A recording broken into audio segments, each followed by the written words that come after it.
Bien, eh ben, écoutez, un grand merci à vous tous d'être présents et puis un grand plaisir de vous retrouver.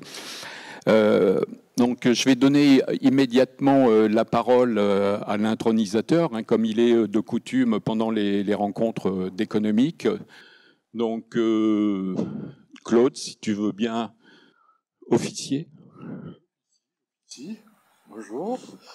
Bonjour à toutes et tous. Alors, l'idéal partagé appelant son rituel, respectant à la lettre l'intention première de pourfendre l'obscurantisme résiduel et placer l'exigence devant plutôt que derrière, la très vivant contre-ordre des économistes, en ce mois de juillet à nouveau réunis par une confiance étonnamment optimiste, fille d'engagement et d'intelligence pétrie, va procéder par mes soins, et j'en tire fierté, à l'intronisation de David Kella de son état conférencier.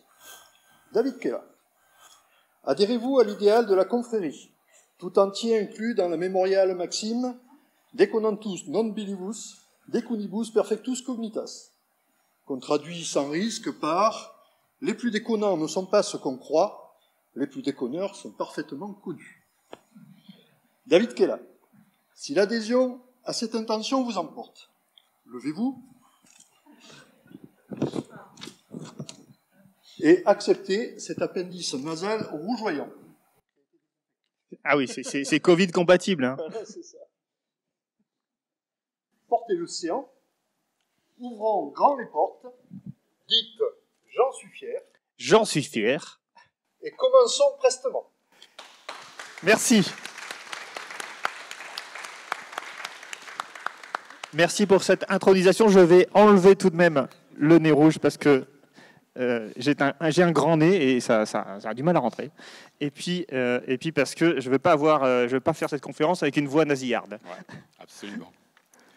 Donc on va poursuivre les remerciements. On remercie la ville d'Aix-en-Provence qui a mis donc l'amphithéâtre de la Verrière à notre disposition.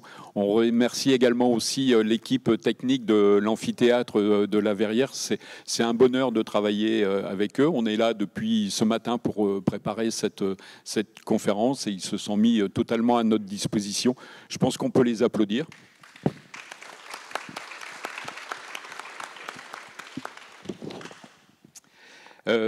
Merci aux nombreux partenaires, on ne va pas les citer, mais enfin vous pouvez les retrouver sur la table d'accueil.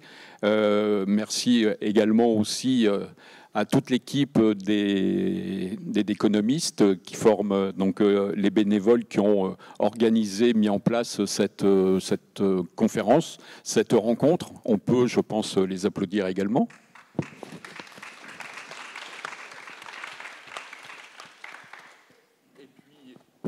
Et puis on va aussi remercier et applaudir David Kella d'avoir répondu à notre invitation et de faire plusieurs heures de train pour arriver jusqu'à Aix-en-Provence.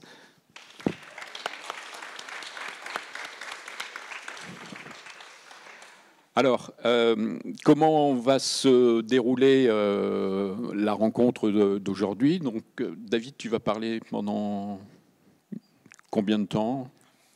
Tu as tout le temps que tu veux. Ok, bah, j'ai prévu un certain nombre de choses à dire. Ça devrait prendre 45 minutes a priori. Voilà, voilà, on verra. Si vraiment je parle trop, tu m'arrêteras. D'accord, ça marche. Ensuite, eh ben, c'est vous qui aurez la parole. Alors, comme je l'ai dit tout à l'heure, mais pour ceux qui n'étaient pas encore arrivés, donc vous avez 2 micros à votre disposition. Si vous ne souhaitez pas être filmé, vous faites savoir avant de faire votre intervention et à ce moment-là, les caméras resteront sur David, on ne vous filmera pas. Donc il faudrait qu'on termine la rencontre aux environs de 16h30. Hein, et de toute façon, après, on pourra continuer à discuter dans le hall. On déménagera les tables et on s'installera dans les halls. Comme ça permettra de libérer l'équipe technique. Voilà. Donc, je vais vous dire un mot en ce qui concerne David. Donc, il est économiste, il est enseignant-chercheur à l'université d'Angers et il est également membre du collectif des économistes atterrés. Il a publié 4 livres, dont 2 avec Coralie Delhomme. Et on profite d'ailleurs pour lui rendre hommage à Coralie Delhomme qui nous a quittés le 15 décembre dernier. Elle était âgée de 44 ans, hein, je crois. Oui, c'est ça. Donc, David a fait 2 livres avec Coralie. La fin de l'Union européenne et 10 plus 1 question. Et en ce qui concerne David, donc il a écrit La fin de l'Union européenne, l'économie du réel, et le dernier livre qu'il a, Populisme et néolibéralisme. Alors que je suis en train de le lire. Voilà, mais écoute, je te confie la parole. Alors juste un petit moment. Est-ce que tu peux venir appuyer sur le bouton, Pascal Hélène? Ah, c'est déjà fait. Très bien. Bien, merci beaucoup, Dany, pour cette présentation. Et merci beaucoup de m'avoir invité à nouveau, puisque c'est la 2e fois que je viens. J'étais venu justement avec Coralie Delhomme en 2018. Nous présentions la fin de l'Union européenne.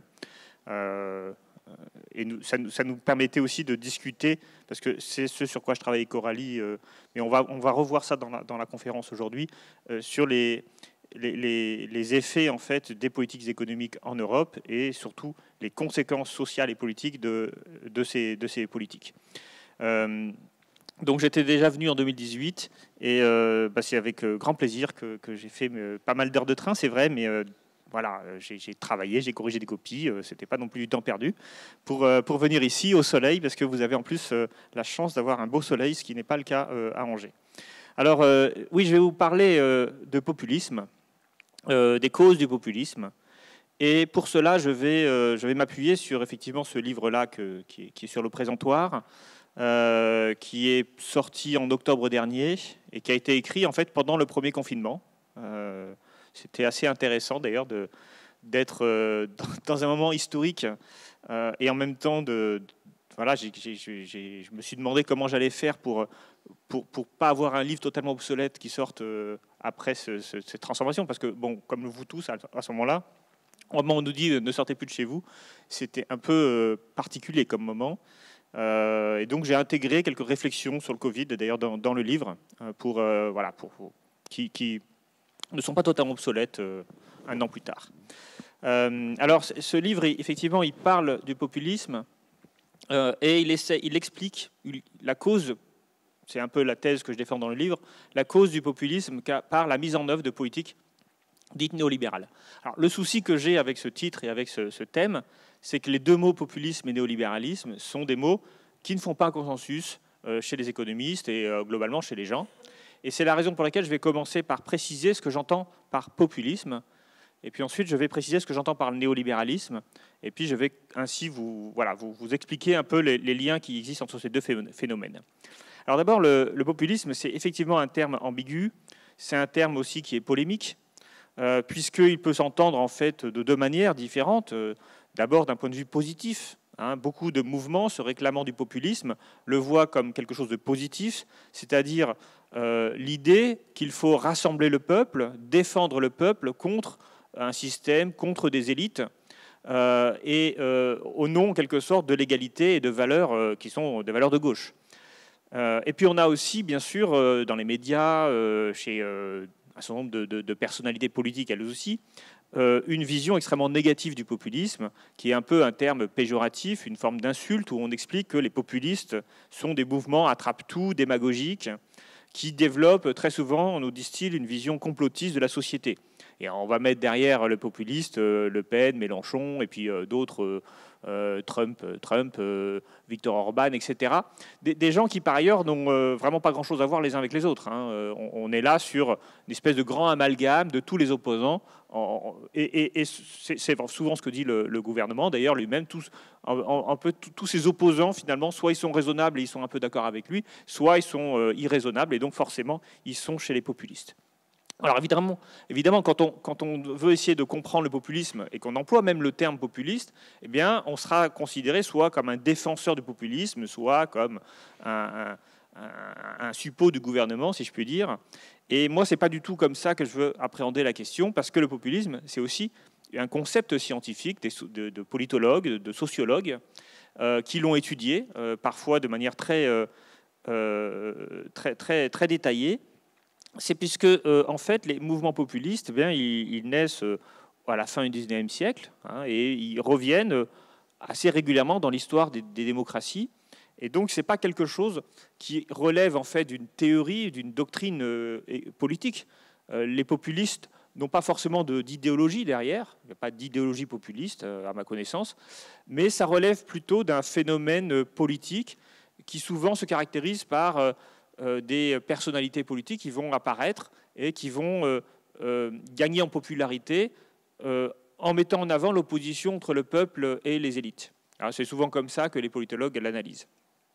Mais cette définition, elle ne me convainc pas totalement non plus, puisque finalement, on réduit le populisme à une caractéristique des mouvements politiques, alors que de mon point de vue, le populisme, il est beaucoup plus large que cela.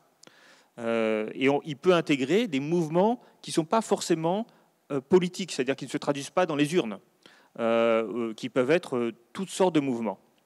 Alors c'est pour ça que je vais essayer ici de vous présenter une définition qui est une définition neutre. Hein. Il faut juste qu'on accepte, pour commencer, qu'est-ce qu'il y a derrière ce terme, et puis ensuite, voilà, ma définition ne vise pas à recouvrir l'ensemble de ce qu'il y a dans le populisme, mais seulement c'est une définition de travail. Hein. C'est pour commencer à être d'accord sur ce dont on parle. Donc dans cette définition, ce qui me semble intéressant, c'est que tout d'abord, un mouvement populiste, donc pas un homme, pas un parti, un mouvement, donc quelque chose qui est assez gazeux, comme dirait Mélenchon, quelque chose qui n'a pas forcément de structuration politique, même s'il peut en avoir une. D'abord, le populisme, c'est l'antisystème. C'est-à-dire des gens, un ensemble, un mouvement, qui va chercher à lutter contre le système. Quand je dis ça, ce n'est pas du tout péjoratif ou au contraire pour en faire l'apologie. C'est juste que la plupart on va considérer que tout mouvement populiste va par définition chercher à changer le système, à mettre à bas le système. Alors ça marche très bien pour Mélenchon, bien sûr, mais ça marche aussi pour Trump, hein, qui s'est présenté comme étant anti-establishment. Ça marche pour beaucoup, et même quand on est élu, on peut être populiste, on peut être élu et être anti-système. Donald Trump l'a montré assez bien pendant ses 4 ans de pouvoir. Deuxième caractéristique du mouvement populiste, c'est qu'on considère, qu'on analyse la société comme une société divisée entre un peuple et des élites. C'est-à-dire qu'on va chercher à mettre en avant cette opposition entre le peuple et les élites. Et notez bien que le peuple, il est au singulier, les élites sont au pluriel, puisque dans les élites, il peut y avoir des élites politiques, médiatiques, économiques. Et là aussi, les populistes ne vont pas forcément prendre les mêmes élites. C'est-à-dire qu'ils vont parfois mettre en avant les élites, alors chez Trump par exemple, les élites médiatiques ou les élites des démocrates, hein, mais il ne va jamais s'attaquer aux élites économiques par exemple. Hein, puis on va avoir d'autres personnalités qui vont mettre en avant d'autres élites. Et la troisième dimension du populisme, c'est la défiance vis-à-vis des institutions. Toutes sortes d'institutions, qu'elles soient des institutions de type les partis politiques, les journaux, la presse, hein, tout le système médiatique. Ça peut être vis-à-vis des syndicats, ça peut être vis-à-vis du fonctionnement du capitalisme. Hein. Si on est contre le capitalisme, on est en défiance vis-à-vis de ce système-là, ce qui, là aussi, n'est pas forcément illégitime. Hein. C'est juste qu'il faut considérer, quand on est populiste, qu'il y a un certain nombre de choses sur lesquelles on ne peut pas avoir confiance, et ces choses-là sont des institutions. Alors on peut aller plus loin, on peut être défiant vis-à-vis de la police, vis-à-vis de l'école, vis-à-vis bien sûr de la justice. vis-à-vis des autorités sanitaires, vis-à-vis des économistes universitaires, par exemple. Moi, très souvent, quand je discute sur les réseaux sociaux, on me dit « Ah, mais toi, tu es un universitaire, tu es dans le système, donc forcément, ce que je dis ne peut pas être pris au sérieux. » Typiquement, c'est une réaction populiste. Alors, encore une fois, ça ne suffit pas d'être défiant vis-à-vis des institutions pour être populiste, mais si on réunit les trois caractéristiques, on est anti-système, on considère qu'il y a un peuple et des élites qui oppressent ce peuple, et on n'a aucune confiance dans un certain nombre d'institutions. On peut en avoir confiance dans certaines, mais pas toutes, c'est-à-dire les syndicats, les partis politiques, la presse, etc., la justice. Eh bien, je considère qu'on est populiste. Alors, une fois qu'on a dit ça, on n'a pas dit si on est de gauche ou de droite, on n'a pas dit si on est pro ou anticapitaliste. On peut tout à fait être anticapitaliste et être populiste, ou être pro-capitaliste et être populiste. Ce n'est pas le cœur de la définition. Donc on va retrouver dans ces mouvements populistes plein de choses qui sont très disparates. Alors bien sûr, on peut mettre Donald Trump, j'ai dit, ça colle en fait assez bien. On peut mettre dedans Jean-Luc Mélenchon, évidemment, de la même façon, ça colle assez bien. Il a vraiment montré sa défiance vis-à-vis d'un certain nombre d'institutions, il oppose le peuple et les élites, et il est anti-système. Mais on peut mettre aussi, non pas des personnalités politiques, mais des phénomènes sociaux. Par exemple, on peut tout à fait mettre dans le populisme le mouvement des Gilets jaunes. Et d'ailleurs, au départ, quand j'ai commencé à écrire le livre, c'est à ça que je pensais, comme événement populiste en France, puisque on a bien un mouvement anti-système qui se réclame du peuple et qui n'a pas confiance dans un certain nombre d'institutions sociales, puisque, comme vous savez, les partis politiques, les syndicats n'étaient pas les bienvenus, mais la presse également, il y avait une grande défiance, et puis globalement une défiance vis-à-vis des institutions d'Emmanuel Macron, la présidence, etc., les institutions politiques en général. Donc on retrouve bien, vous voyez, chez les Gilets jaunes aussi cette même caractéristique. Et plus récemment, quand on regarde les mouvements anti-masques, alors moi j'ai parlé de Didier Raoult, évidemment, dans mon bouquin, parce qu'au moment où j'écrivais mon livre, il y a eu ce phénomène qui est apparu, et il représente bien les trois composantes, une composante anti-système, une défiance vis-à-vis des autorités sanitaires, et puis le peuple contre les élites. On va retrouver ça aussi chez les soutiens de Didier Raoult et chez les anti-masques et chez les anti-vax, etc.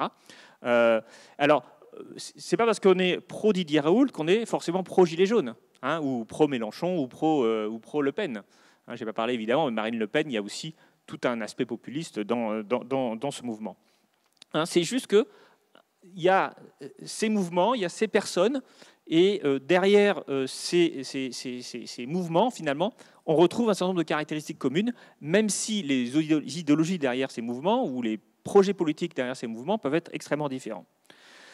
Alors, tout cela nous permet ici de comprendre une chose, c'est que à l'origine du populisme, il y a forcément quelque chose qui est de l'ordre du sociologique.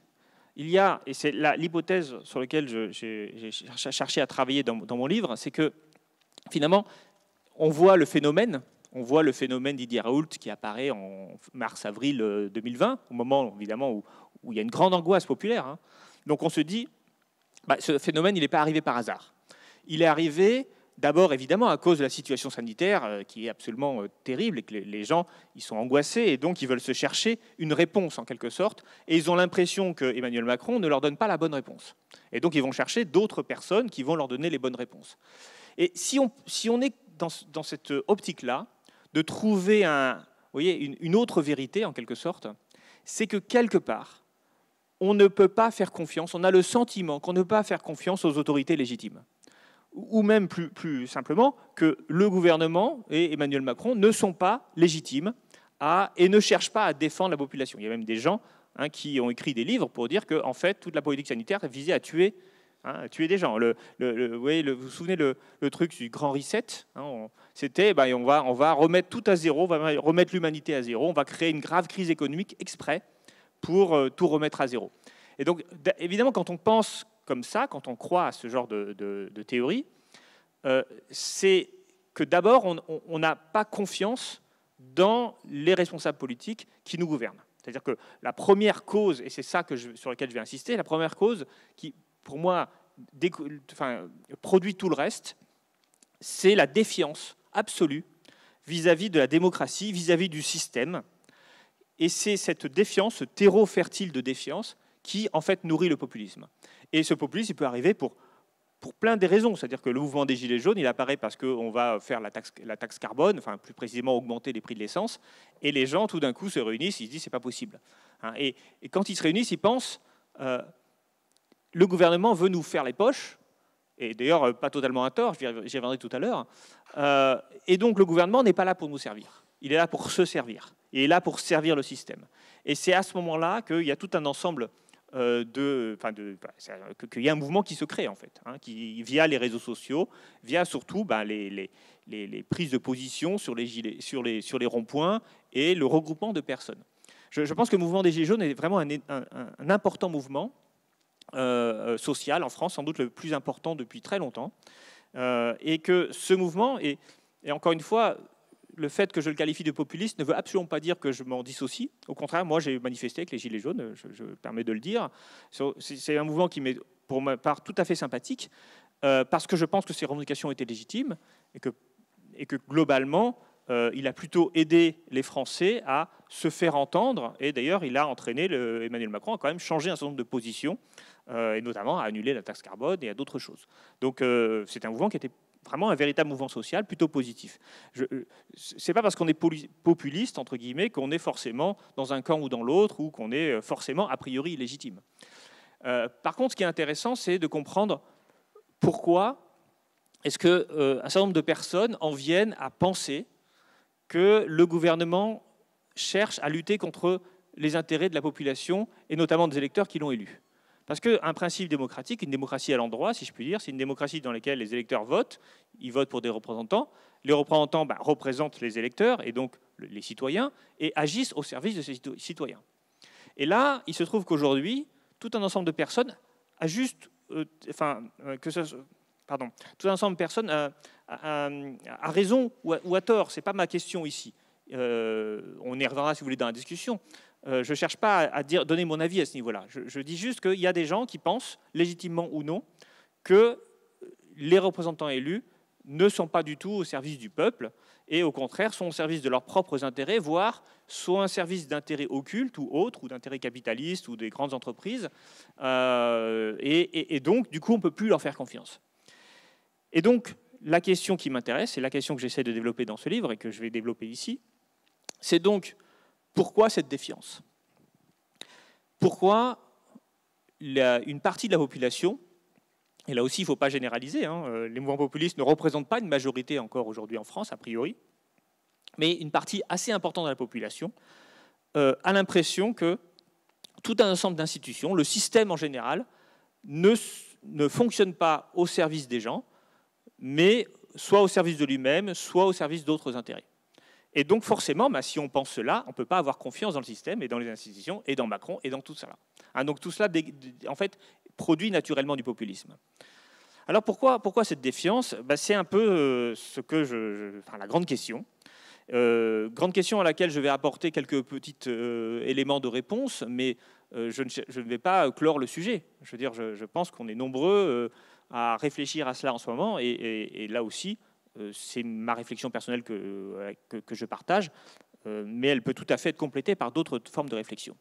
Et pour commencer cette réflexion, je voudrais revenir en arrière dans le temps et vous parler d'un sociopsychologue anglais, britannique, qui s'appelle Graham Wallas. Alors, Graham Wallas, donc, c'est un universitaire anglais, et en 1914, à la veille de la Première Guerre mondiale, il publie un livre qui a eu une énorme influence sur beaucoup de personnes, un livre qui s'intitule The Great Society, la grande société. Et dans ce livre, en fait, l'analyse que fait Wallas, c'est d'essayer de comprendre ce que la mondialisation fait au monde. Alors à l'époque, il n'emploie pas le terme mondialisation, hein, c'est pour ça qu'il emploie le terme grande société, mais c'est exactement la même idée. En fait, en 1914, on est déjà à ce qu'on appelle la première mondialisation, c'est-à-dire le monde s'unifie autour des empires coloniaux, autour des grandes puissances européennes et américaines, l'Amérique du Nord. Et en fait, un certain nombre d'intellectuels se posent la question de savoir comment la société va réagir face à ce nouveau monde économique. Quel est ce monde économique ? Eh bien, c'est un monde dans lequel la division du travail se fait non plus à l'échelle d'une entreprise, à l'échelle d'une ville ou à l'échelle d'une nation, mais elle se fait à l'échelle du monde. Et quand la division du travail se produit à l'échelle du monde, eh bien, ça veut dire que la vision des individus, le contrôle qu'ils pensent avoir du système économique s'affaiblit considérablement et voire disparaît totalement. En fait, nous dit Wallace, l'être humain, il s'est développé dans une communauté sociale qui, historiquement, depuis l'aube de l'humanité, était une petite communauté. Le village, la ville éventuellement, un ensemble réduit de personnes qu'il pouvait rencontrer, avec lesquelles il pouvait discuter, il pouvait acheter, vendre, etc. Et donc l'univers socio-économique de l'être humain, traditionnellement, c'est des gens qu'on connaît et qui nous ressemblent a priori. Lorsqu'on arrive dans la grande société, les frontières disparaissent totalement. C'est-à-dire que la mondialisation fait que ce qu'on va consommer, par exemple, dans une boutique, ce qu'on va acheter du beurre, du lard, nous dit Wallace, mais il peut être produit n'importe où dans le monde. Il n'y a plus de lien direct entre l'acte de consommation et l'acte de production. Les deux personnes qui produisent et qui consomment sont extrêmement éloignées les unes des autres. D'autre part, on est soumis à des forces économiques qui nous dépassent totalement, qui sont le produit. Par exemple, vous êtes un agriculteur aujourd'hui, cultivez du blé, vous avez une bonne récolte en Australie, eh bien vos cours du blé vont diminuer. Mais vous n'avez aucun lien avec l'Australie, c'est très très loin, c'est pas du tout la même société. En fait, les forces économiques, elles vont interférer dans la vie personnelle et quotidienne des gens, et ça donne une forme de sentiment de vertige, nous dit Wallace, qui détruit toutes les représentations qu'on peut avoir du fonctionnement de la société, et qui, en quelque sorte, insécurise énormément les gens et crée une réaction de rejet. Et Wallace nous dit, le problème, c'est que, certes, la division internationale du travail, c'est efficace. Certes, plus on commerce, moins on va se faire la guerre. Bon, en réalité, ce n'est pas très vrai. En 14, il écrit, n'oublions pas. Enfin, en 13, il écrit, il publie en 14. Mais la réalité des choses, c'est que l'angoisse, elle, n'a pas disparu. Et finalement, la prospérité que l'humanité a acquise avec le marché, avec la grande société, avec le marché mondial, eh bien, en fait, il perd une autre dimension, c'est le sentiment de contrôle. Et donc, dans l'articulation entre la société et le marché, eh bien, le marché finit par devenir tellement dominant qu'il réduit la société à portion congrue et que les individus ont l'impression d'être totalement isolés face à un gigantesque marché mondial qui décide de leur vie. Et en fait, cette réflexion, donc encore une fois, c'est un psychologue au départ, qui fait ici un peu de sociologie, eh bien, elle a beaucoup marqué un certain nombre d'intellectuels parce que justement à ce moment-là, on se réfléchit sur le monde qui arrive, le monde du XXe siècle, qui est quand même assez différent du monde du XIXe siècle, justement en raison de la taille croissante des entreprises et de la perte progressive de capacité d'action économique que peut avoir une petite entreprise artisanale, qui sont tous en train de disparaître, victimes des grandes entreprises, et le sentiment de ne plus pouvoir contrôler un certain nombre d'activités économiques. Et en fait, quelques années plus tard, on va voir un autre auteur. Alors, je vous fais un peu la théorie là, puis ensuite on expliquera, mais vous verrez que ça vous parlera beaucoup, j'imagine, qui s'appelle Karl Polanyi. Alors, Karl Polanyi, c'est un économiste, un historien, qui, en fait, s'intéresse un peu à la même question que Wallace, mais lui, il va s'intéresser sur le processus de changement. Polanyi nous dit la chose suivante. En 1944, donc lui, il a vu les deux guerres mondiales, il a vu l'effondrement du monde tel qu'il existait au temps de Wallace, c'est-à-dire finalement une forme de société capitaliste libérale, mondialisée, qui fonctionnait à peu près harmonieusement, mais ça, on pouvait le dire en 1913.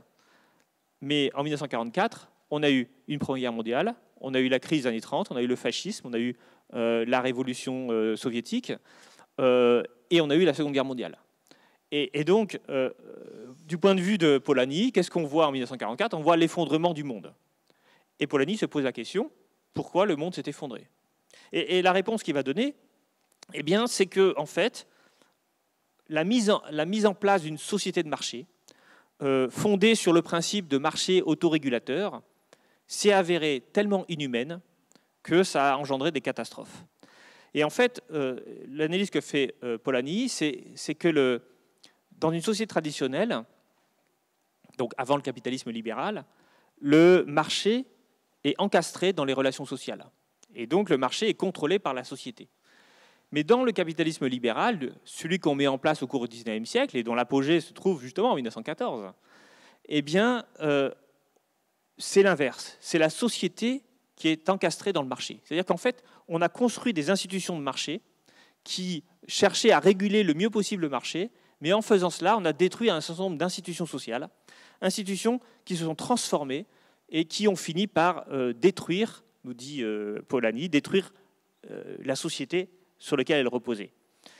Alors, pour essayer d'être un peu plus précis, je vais prendre un exemple. Enfin, l'exemple, c'est pas moi, hein, c'est Polanyi qui le prend et qui parle notamment de ce qu'on appelle le marché du travail. Alors déjà, il faut bien penser une chose, c'est que l'idée d'un marché du travail ne va absolument pas de soi. Le travail, c'est une occupation humaine. C'est une occupation productive pour soi et pour les autres. Ça n'est pas une marchandise. C'est du temps humain. Et déjà, nous dit Polanyi, là, déjà, il y a un souci. C'est-à-dire que le travail n'est pas une marchandise, mais on parle pourtant du marché du travail. Comment on est passé du travail utile aux autres, utile à soi, utile à la société, au travail marchandise, offre et demande de travail, ce qu'on entend aujourd'hui d'ailleurs tout le temps, hein, ce que les économistes mainstream nous disent, hein, le marché du travail. Et donc il faut flexibiliser le travail, si on veut, le droit du travail, pour arriver à supprimer le chômage. Tout cela, nous dit Polanyi, ne va absolument pas de soi. En fait, le travail ne peut pas être considéré comme une marchandise. Le travail n'est pas une marchandise. Le travail, c'est du temps humain, c'est du temps social. C'est aussi une forme de dignité, d'identité. Les gens qui travaillent, ils ont une identité qui est liée à leur travail. Et donc, la première chose qu'a fait la société de marché, c'est de transformer le travail en marchandise, ou plutôt de gérer le travail comme si c'était une marchandise. Et c'est ce qu'il appelle le principe de la marchandise fictive. Autrement dit, les libéraux, quand ils ont voulu organiser l'ensemble de la société sous la forme d'un système de marché autorégulateur, eh bien, ils se sont trouvés face à une limite. Et cette limite, c'est que un certain nombre de marchandises, enfin un certain nombre de choses nécessaires à la production, notamment le travail, ne sont pas des marchandises et n'étaient pas organisées par des marchés. Donc là, il se trouve devant une contradiction, c'est-à-dire que l'idée d'une société entièrement régulée par le marché trouvait une limite parce que des éléments n'étaient pas des marchandises. Alors le travail, mais par exemple la terre, la nature n'est pas une marchandise, et pourtant la traite comme une marchandise. Le capital, la finance n'est pas vraiment une marchandise, l'argent, mais pourtant on la traite comme si c'était une marchandise, comme s'il y avait une offre de monnaie, une demande de monnaie, des choses comme ça. Et il dit, ça, en fait, ça n'était pas possible. Donc, on a inventé la fiction de la marchandise pour pouvoir l'organiser ensemble comme une marchandise. Mais en faisant ça, eh bien, on a détruit des institutions. On les a délégitimées. Alors, typiquement, pour créer un marché du travail, que faut-il? Il faut qu'il y ait une offre et une demande de travail. Et pour qu'il y ait une offre de travail, l'offre de travail, c'est vous et c'est moi, hein, c'est-à-dire c'est nous qui proposons notre travail à une entreprise, eh bien, quelque part, il faut qu'on n'ait pas le choix, c'est-à-dire qu'il faut que notre revenu il vienne de notre travail. Et c'est ainsi qu'on va se retrouver dans l'obligation, dans la nécessité de vendre sa force de travail à une entreprise. Et donc, qu'est-ce qu'il a fallu faire pour organiser un marché du travail? Eh bien, il a fallu détruire un certain nombre d'institutions sociales, notamment toute l'assistance aux pauvres, qui était organisée dans les sociétés traditionnelles. Polanyi nous dit qu'il n'y a pas de société traditionnelle dans lesquelles on laisse les indigents mourir de faim. Dans les sociétés traditionnelles, nous dit Polanyi, personne ne meurt de faim. Dans les sociétés traditionnelles, le rapport entre l'agriculteur et le propriétaire de la terre, souvent le seigneur local, ce n'est pas un rapport de concurrence. C'est-à-dire que le seigneur ne vire pas ses fermiers. Le fermier ne met pas en concurrence les différents seigneurs. En fait, on est dans une ferme, on est attaché à la terre, et puis on négocie avec... voilà, c'est des relations sociales en fait, qui passent. Le travail se fait dans le cadre d'une relation socio-économique qui organise les rapports entre le propriétaire de la terre et le fermier. Pareil dans les corporations des sociétés traditionnelles. Quand on rentre dans une corporation, qui sont les entreprises, on va dire enfin, pas les manufactures, enfin il peut y en avoir, mais les corps de métier dans les villes, dans les centres urbains, on n'organise pas sa relation avec son maître de la corporation comme une relation de travail concurrentielle. On est introduit, un peu comme tout à l'heure, on est introduit dans la corporation, puis on y reste toute sa vie. Et les salaires augmentent en fonction de l'âge, en fonction de l'estime que les gens portent pour soi. Et tout cela n'est pas une relation économique, c'est une relation socio-économique. Et donc, nous dit Polanyi, pour construire un marché du travail, il a fallu démanteler toutes ces institutions, et notamment démanteler l'assistance aux pauvres et aux indigents. Et ça, c'est ce que va faire l'Angleterre avec la suppression, enfin, la transformation des lois sur les pauvres, où on crée des workhouses extrêmement durs dans lesquels on va mettre les pauvres en échange d'une assistance, c'est-à-dire qu'au lieu d'aller assister les pauvres à domicile, on va les enfermer dans des maisons de travail où ils seront obligés de travailler dans des conditions épouvantables pour être alimentés. On va aussi faire en sorte d'avoir toujours un certain matelas de chômage. Et parce que si vous gérez le travail comme une marchandise, il vous faut des stocks. C'est le principe de l'armée industrielle de réserve dont parle Karl Marx. Et puis, bien sûr, il faut éviter toute loi sociale, parce que toutes les lois sociales vont créer des rigidités dans les rapports entre employeurs et personnes qui cherchent du travail. Et tout cela ne va pas fonctionner comme une véritable marchandise que vous stockez, que vous utilisez facilement, que vous pouvez échanger à tout moment. Toutes les lois sociales sont donc incompatibles avec le principe de travail comme marchandise. Bon, vous voyez très bien ce que je veux dire.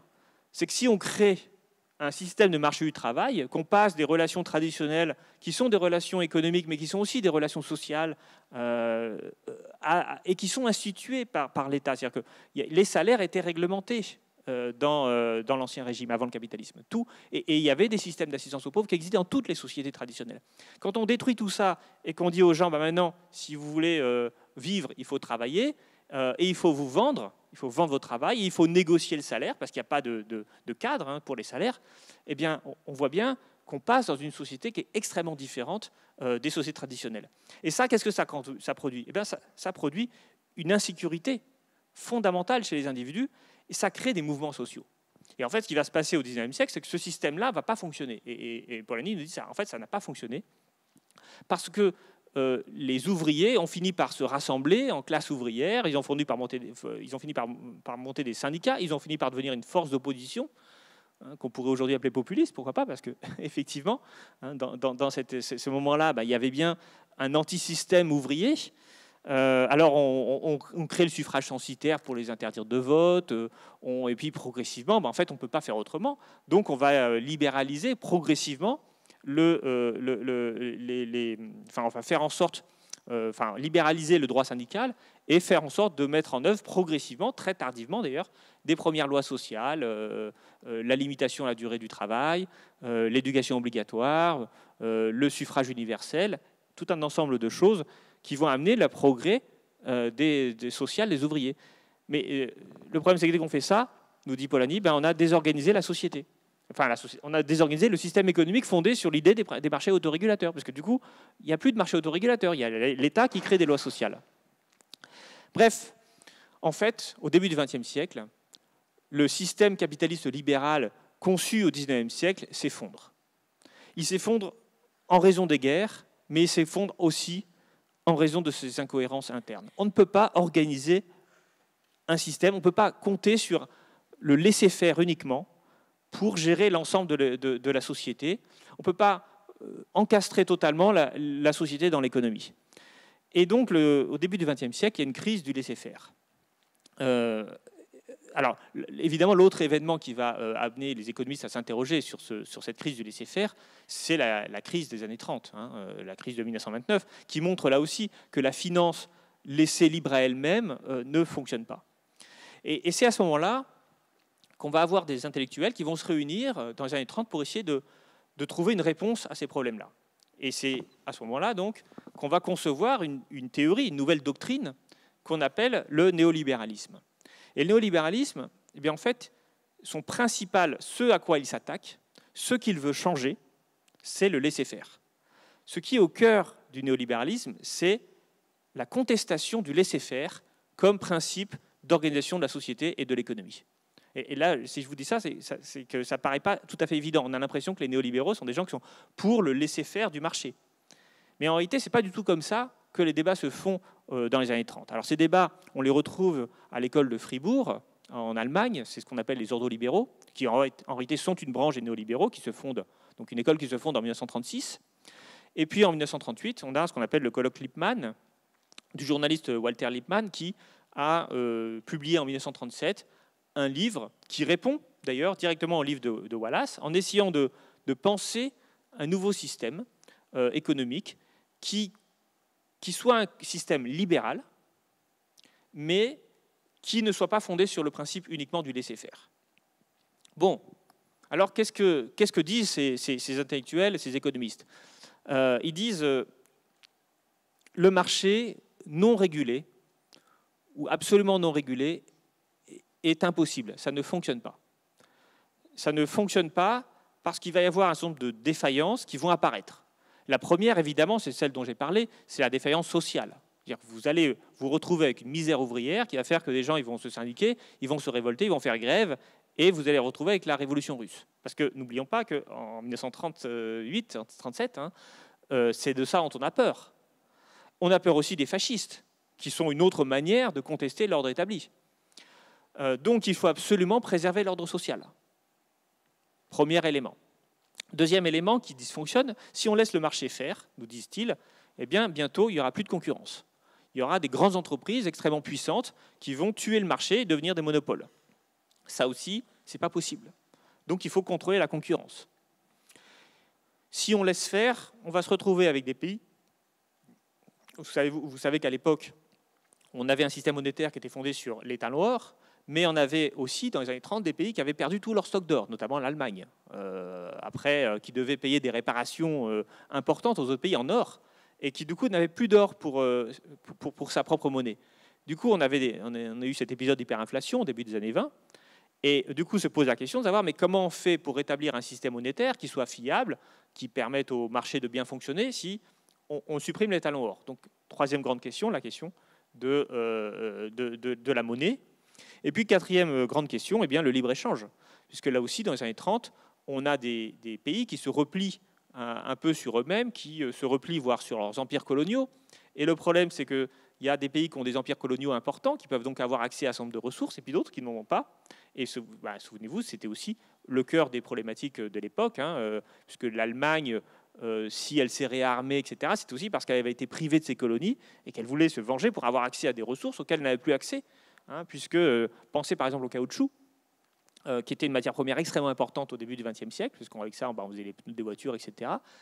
Mais si les Allemands voulaient du caoutchouc, il fallait qu'ils passent par les empires coloniaux britanniques, hollandais ou français pour acquérir cette ressource. Et donc forcément, on avait des conflits commerciaux qui étaient aussi liés au contexte de l'époque avec ces empires coloniaux et ces pratiques de protectionnisme qui pouvaient exister. Et voilà, donc le néolibéralisme, c'est une manière de reconstruire un système économique, mais aussi un système social fondé sur l'idée que le marché autorégulateur est un mythe, que le laisser-faire ne fonctionne pas et qu'il faut donc mettre l'État au service du marché. C'est ça le néolibéralisme. C'est-à-dire que les néolibéraux ne croient pas en la perfection des marchés. Ils pensent justement que parce que les marchés sont imparfaits, il faut que l'État se mette au service de ces marchés. Et bien sûr, se mettre au service des marchés veut dire ne pas trop les perturber une fois on met le cadre, on met en place le cadre de fonctionnement du marché, mais ensuite, une fois que ce cadre existe, il ne faut surtout pas les contrarier, ces marchés. Donc on va être à la fois on va être les serviteurs du marché. C'est ça que veulent faire les néolibéraux. Parce qu'ils sont persuadés que le libéralisme classique était finalement assez juste, mais il était un peu naïf. Et donc, il faut... Alors, Louis Rougier, le fondateur du colloque Lippmann, disait il faut un libéralisme constructeur, qui construise le marché et qui le maintienne. Bon, alors, sa mise en œuvre du libéralisme, elle ne s'est pas faite après la Seconde Guerre mondiale.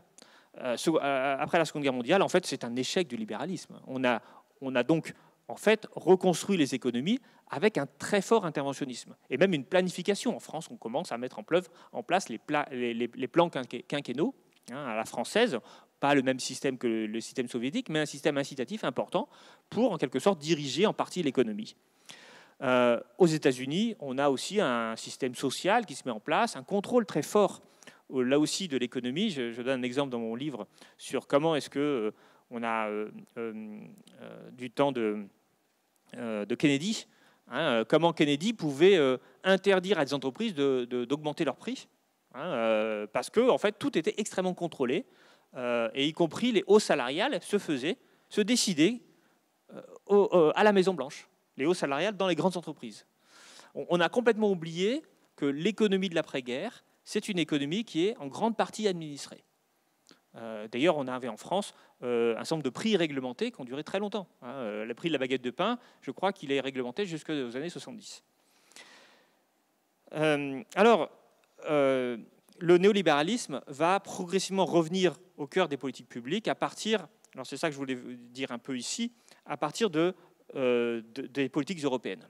Alors on a deux dates importantes à retenir. Bien sûr, 1957, la création de la Communauté économique européenne, la CE, mais surtout, pour moi, 1986, qui est vraiment un tournant dans les traités européens. Et 1986, c'est la signature de l'acte unique. Et cet acte unique, eh bien, il va transformer profondément le système économique européen en passant d'un système de libre circulation des marchandises à un système de libre circulation des marchandises, mais également du travail et du capital.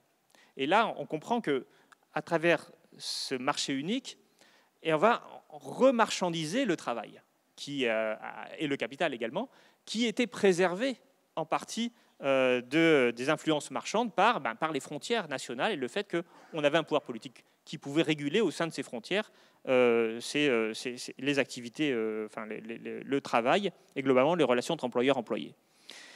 Alors l'autre élément de 86, c'est que si on fait la libre circulation du capital et du travail, il faut que tout le monde soit à égalité. Donc on va introduire aussi une norme qui existait déjà en 57, mais qui est renforcée en 86, c'est le principe de la concurrence libre et non faussée, c'est-à-dire faire en sorte que les États n'aient plus le droit d'intervenir au sein du marché unique pour favoriser leurs entreprises au détriment d'autres entreprises.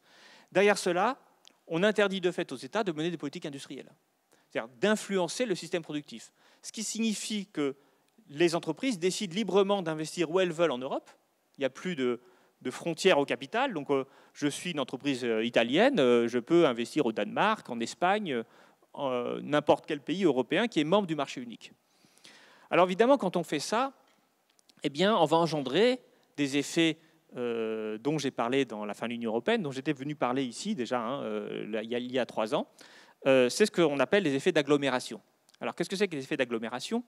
Bien, en fait, lorsque vous êtes un investisseur et que vous voulez produire un investissement, alors 2 choses. Soit l'investissement, il doit forcément être produit là où il y a les consommateurs. Dans ce cas-là, dans chaque ville, vous êtes un supermarché, vous voulez créer des supermarchés, vous faites des supermarchés répartis également dans le territoire, proche de là où se trouve la population. Soit vous voulez produire un produit industriel. Et un produit industriel, contrairement à un service, comme un supermarché, eh bien, ça peut se produire à un endroit et puis ça peut se vendre à un autre endroit. Aujourd'hui, d'ailleurs, et là, c'est le principe de la mondialisation, la production peut se faire quelque part dans le monde et la consommation peut se faire dans le monde entier. Et donc, si vous avez à implanter une entreprise industrielle, donc une production manufacturière, et que vous êtes un entrepreneur italien, grec, allemand, français, je ne sais quoi, eh bien, vous allez choisir de mettre votre usine là où elle est la plus efficace, là où elle est la plus rentable. Et là où elle est la plus rentable, ça peut tenir compte à la fois des salaires, de la fiscalité, mais ça tient compte aussi beaucoup, très souvent, pour les entreprises manufacturières, d'un certain nombre de facteurs territoriaux qui vont vous rendre plus efficace, notamment tout ce qui est infrastructure de transport, notamment l'accès aux grands ports, tout ce qui est aussi sous-traitant possible. Et en fait, vous allez vite vous apercevoir qu'en Europe, il n'y a pas 10 000 endroits où on peut implanter une usine de manière efficace, une usine de taille mondiale, je parle. Concrètement, les 4 plus grands ports européens, ils sont sur la mer du Nord. C'est Amsterdam, Rotterdam, Hambourg et Anvers. Pas dans l'ordre. Le premier dans l'ordre, c'est Rotterdam. C'est à 500 km de bande côtière. Tous ces ports, ils sont reliés par des fleuves à l'intérieur de l'Europe, du continent européen. Mais ils ne vont pas jusque dans tous les pays. Alors, en France, on a le Rhin, qui peut aller à Rotterdam. Mais en Italie, il n'y a rien. En Espagne, il n'y a rien. En Grèce, évidemment, il n'y a rien. Donc, si vous voulez être extrêmement efficace, il va falloir que vous implantiez là où il y a déjà des ouvriers, donc des systèmes de formation d'ouvriers, là où il y a des systèmes de transport, là où vous avez des sous-traitants. Et donc, ce qui se passe, c'est que ces infrastructures industrielles, elles vont se développer également spontanément là où il y a déjà des entreprises industrielles. C'est ça l'effet d'agglomération. Plus vous avez d'usines quelque part, plus vous avez des infrastructures industrielles qui s'implantent pour servir ces usines, et plus il devient intéressant d'y mettre des usines. C'est comme ça que se créent les grands pôles industriels. Et en fait, du temps d'avant le marché unique, chaque État avait ses pôles industriels performants. Et c'était compliqué d'aller créer une usine à l'étranger, parce qu'on n'avait pas forcément les financements, ou c'était beaucoup plus cher. Donc on créait les entreprises sur son territoire national. Avec le marché unique, tous les investisseurs peuvent librement investir, évidemment encore plus avec l'euro, puisqu'en plus il n'y a plus de frais de change. Tous les investisseurs peuvent aller investir librement où ils l'entendent sur tout le territoire européen. Et donc ça crée des effets d'agglomération, ça concentre le capital industriel, où ça, en Europe du Nord, dans les pays d'Europe de l'Est qui sont proches de l'Allemagne, c'est-à-dire République tchèque, Pologne, Hongrie et Slovaquie, parce qu'évidemment la Roumanie, certes les salaires sont pas très élevés, mais enfin on est tellement loin des infrastructures industrielles qu'en fait on ne sera jamais efficace. Donc vous avez ici une dynamique du marché unique qui en fait crée des divergences économiques entre les différents pays. Et ça, eh bien, ça va entraîner un certain nombre d'effets qui vont se voir directement dans les sociétés, et je vais revenir tout à l'heure au populisme. Qu'est-ce que ça signifie, cette organisation, cette nouvelle organisation économique de l'Union européenne? Ça signifie donc que les ouvriers vont se concentrer dans certains territoires. Par exemple, en Allemagne, mais aussi en Pologne. Et on va voir d'ailleurs que les usines à forte valeur ajoutée, qui ont plutôt des cadres, vont se retrouver en Allemagne. Les usines à faible valeur ajoutée, qui ont plutôt des ouvriers pas très bien payés, ça sera plutôt en Pologne. Que d'ailleurs, on manquera tellement d'ouvriers en Pologne qu'on va en faire venir d'Ukraine, ou des pays baltes. Voilà, et donc on va organiser l'ensemble des choses comme ça. Mais du coup, évidemment, les pays d'Europe du Sud, eux, ils vont voir perdre toutes leurs usines. Et les ouvriers d'Europe du Sud, s'ils veulent trouver du travail, il va falloir qu'ils aillent en Allemagne ou en Pologne. Donc, qu'est-ce qui va se passer? Eh bien, on va réorganiser l'ensemble de l'économie, mais aussi, du coup, l'ensemble de l'emploi, en concentrant les emplois ouvriers dans certaines régions, en concentrant les emplois d'ingénieurs, aussi de cadres dans certaines régions, et puis en faisant disparaître plein d'emplois industriels d'autres régions. Et ces régions, qu'est-ce qu'elles vont faire? Elles vont faire des hôtels, des activités touristiques. Elles vont se concentrer dans le service aux autres, ou alors elles n'auront plus rien, elles vont se dépeupler. Parce que ce qu'il y a derrière cette organisation économique européenne, cette nouvelle organisation accélérée par le principe du marché unique, c'est des migrations derrière ces emplois. On va se retrouver à l'échelle européenne exactement le même phénomène qui s'est passé dans des pays au moment de l'industrialisation, par exemple en France. Si vous regardez une carte de la population française au début du XIXe siècle, vous voyez une population qui est globalement assez bien répartie. La majorité de la population, elle est paysanne. Donc les gens se trouvent partout où il y a des terres. Donc si vous voulez regarder la densité de population française au début du XIXe siècle, vous voyez, bon, bien sûr, il y a des villes, mais globalement, il y a du monde partout. Quand vous arrivez après à unifier l'économie française, vous mettez en œuvre des grandes entreprises à partir de la fin du XIXe siècle, eh bien, on va voir des zones qui vont se dépeupler, se désindustrialiser et se dépeupler, des paysans qui vont partir vers les villes, mais pas les petites villes du coin, les grandes villes, qu'on va voir par exemple des gens partir à Paris, et on va voir apparaître des zones désertiques, ce qu'on appelle la diagonale du vide en France, qui va du sud-ouest au nord-est, mais globalement, plein de territoires vont se dépeupler parce qu'il n'y a plus d'activité économique. Ça, c'était à l'échelle de la France, et avec un État français qui était capable de mettre en œuvre des politiques de péréquation. Mais malgré ces politiques de péréquation, il y a quand même des gens qui ont été en quelque sorte arrachés de leur terre d'origine pour aller dans des grandes villes où, où les systèmes sociaux n'étaient pas forcément développés de la même façon que dans leur village. Dans le village, il y a une solidarité spontanée, tout le monde se connaît. Dans une grande ville, vous avez une forme d'anonymat qui fait que la vie est beaucoup plus dure. Et ces exodes ruraux vers les villes que la France et que tous les pays d'Europe ont connus à partir de la fin du XIXe siècle et au début mais j'ai envie de dire jusqu'aux années 1960-70, puisque on a encore une désertification d'une partie de la France dans ces années-là. Eh bien, tout ça, on est en train de le reconstruire à l'échelle européenne. Mais alors là, évidemment, il n'y a pas d'État pour organiser la péréquation.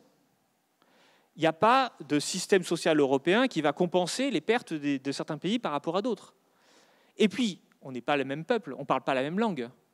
Donc on va se retrouver avec des Italiens mis au chômage, dont la seule perspective sera d'aller travailler en Allemagne. Et en fait, globalement, c'est totalement inacceptable pour les gens. Comment voulez-vous transformer le Portugal en Creuse? C'est-à-dire dépeupler le Portugal comme on a dépeuplé la Creuse ou la Lozère ou d'autres petits territoires français. Est-ce que la disparition d'un pays, au prétexte que c'est plus efficace économiquement de tout produire en Allemagne, c'est quelque chose qui est politiquement acceptable? Bien sûr que non. Et donc ce n'est pas accepté. Et les gens ne l'acceptent pas. Et en fait, ce qu'on constate, c'est que les pays cherchent, dans ce système ultra concurrentiel du marché unique européen, les pays cherchent à se défendre, à défendre leur économie, à défendre leur société. Qu'est-ce qu'ils mettent en œuvre? Des politiques de concurrence fiscale et sociale. La concurrence fiscale du Luxembourg ou d'autres pays, c'est une forme de réaction à un système. L'Irlande, j'ai dit Luxembourg, mais je pense à l'Irlande. L'Irlande est un pays périphérique, un pays qui était très pauvre au début des années 80.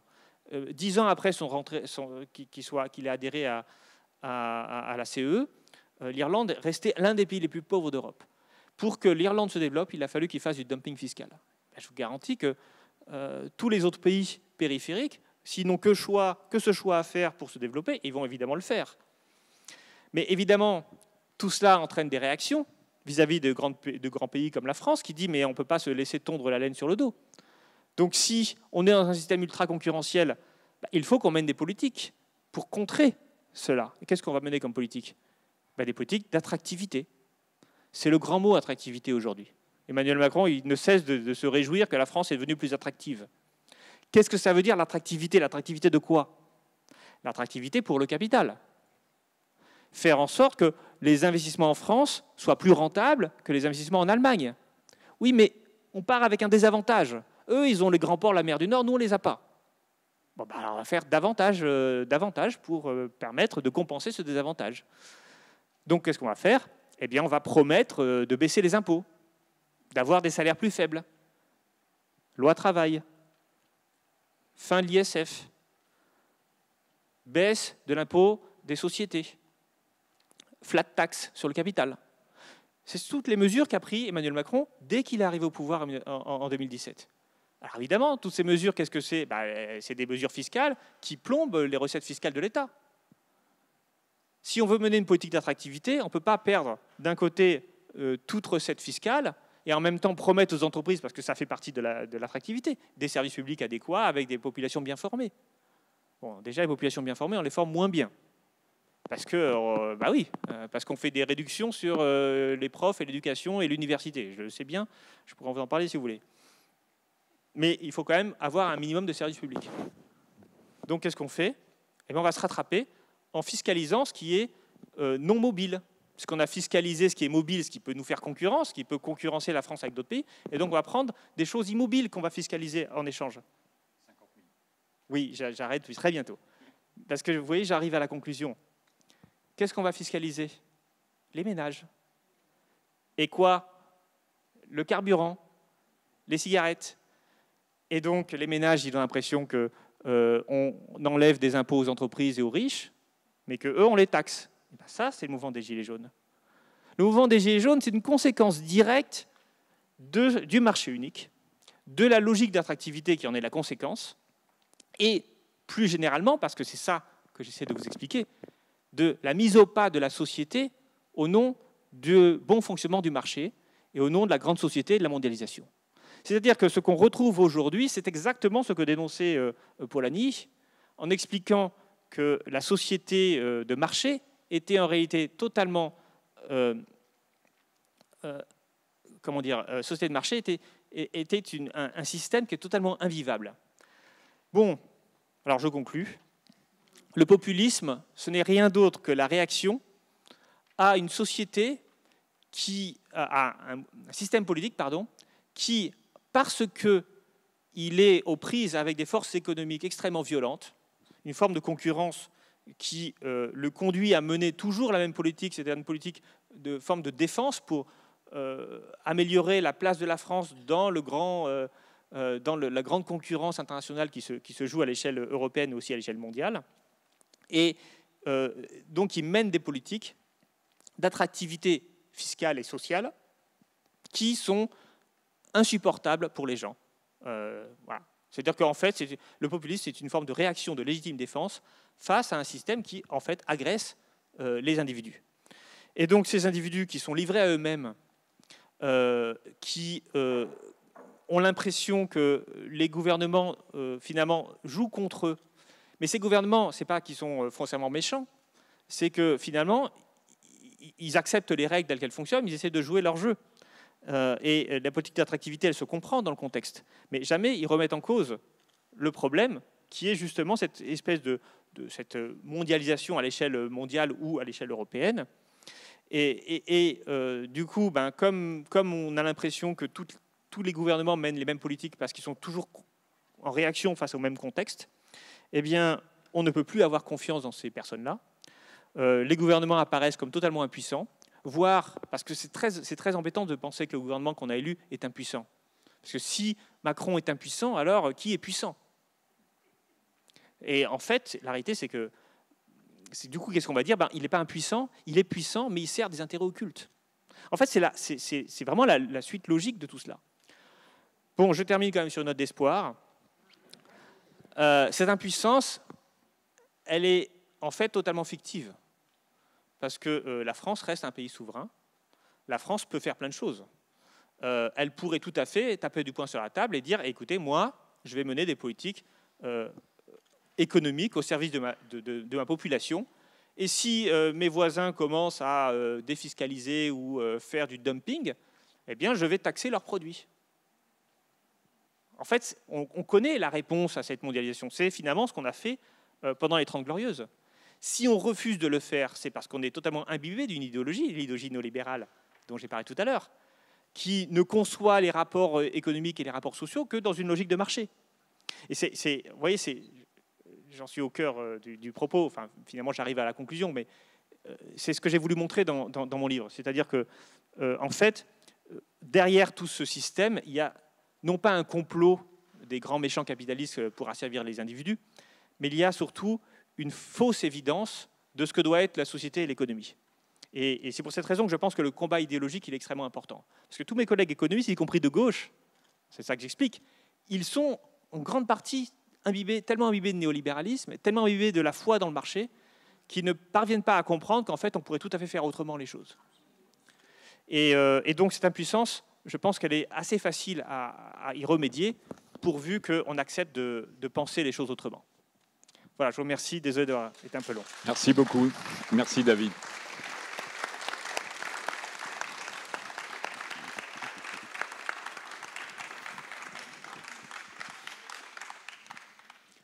Bien, on va vous passer la parole. Donc, si vous voulez intervenir, vous prenez un des deux micros. On va prendre trois interventions et on va le faire alternativement. Donc, une intervention à droite, à gauche, et une intervention à droite. Et inversement pour vous.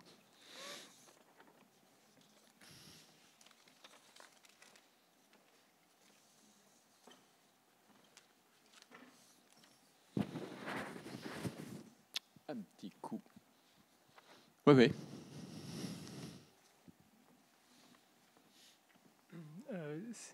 Ça marche le micro?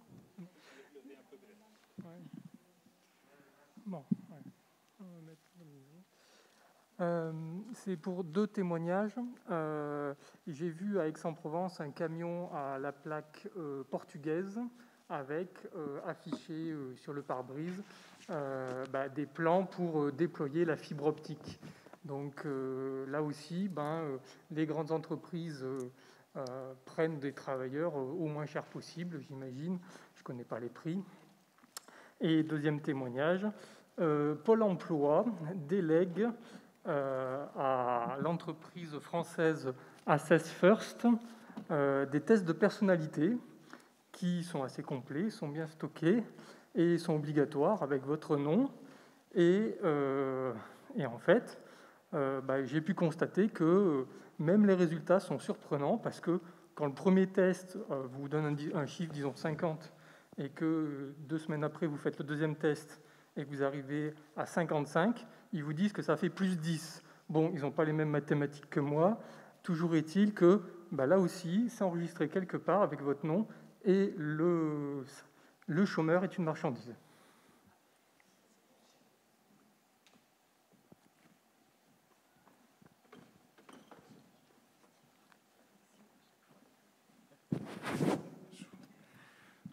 Pour revenir sur ce qui vient d'être dit précédemment, c'est un Brésilien, un individu de nationalité brésilienne qui a installé la fibre chez moi, employé par une entreprise portugaise, et tout ça pour Orange.fr.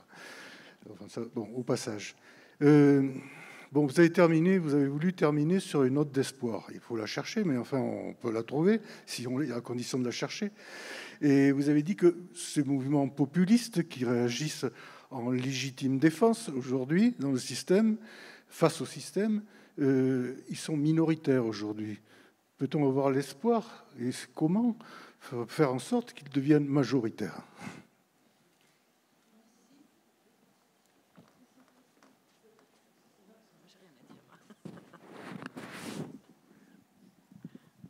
Oui, il faut descendre.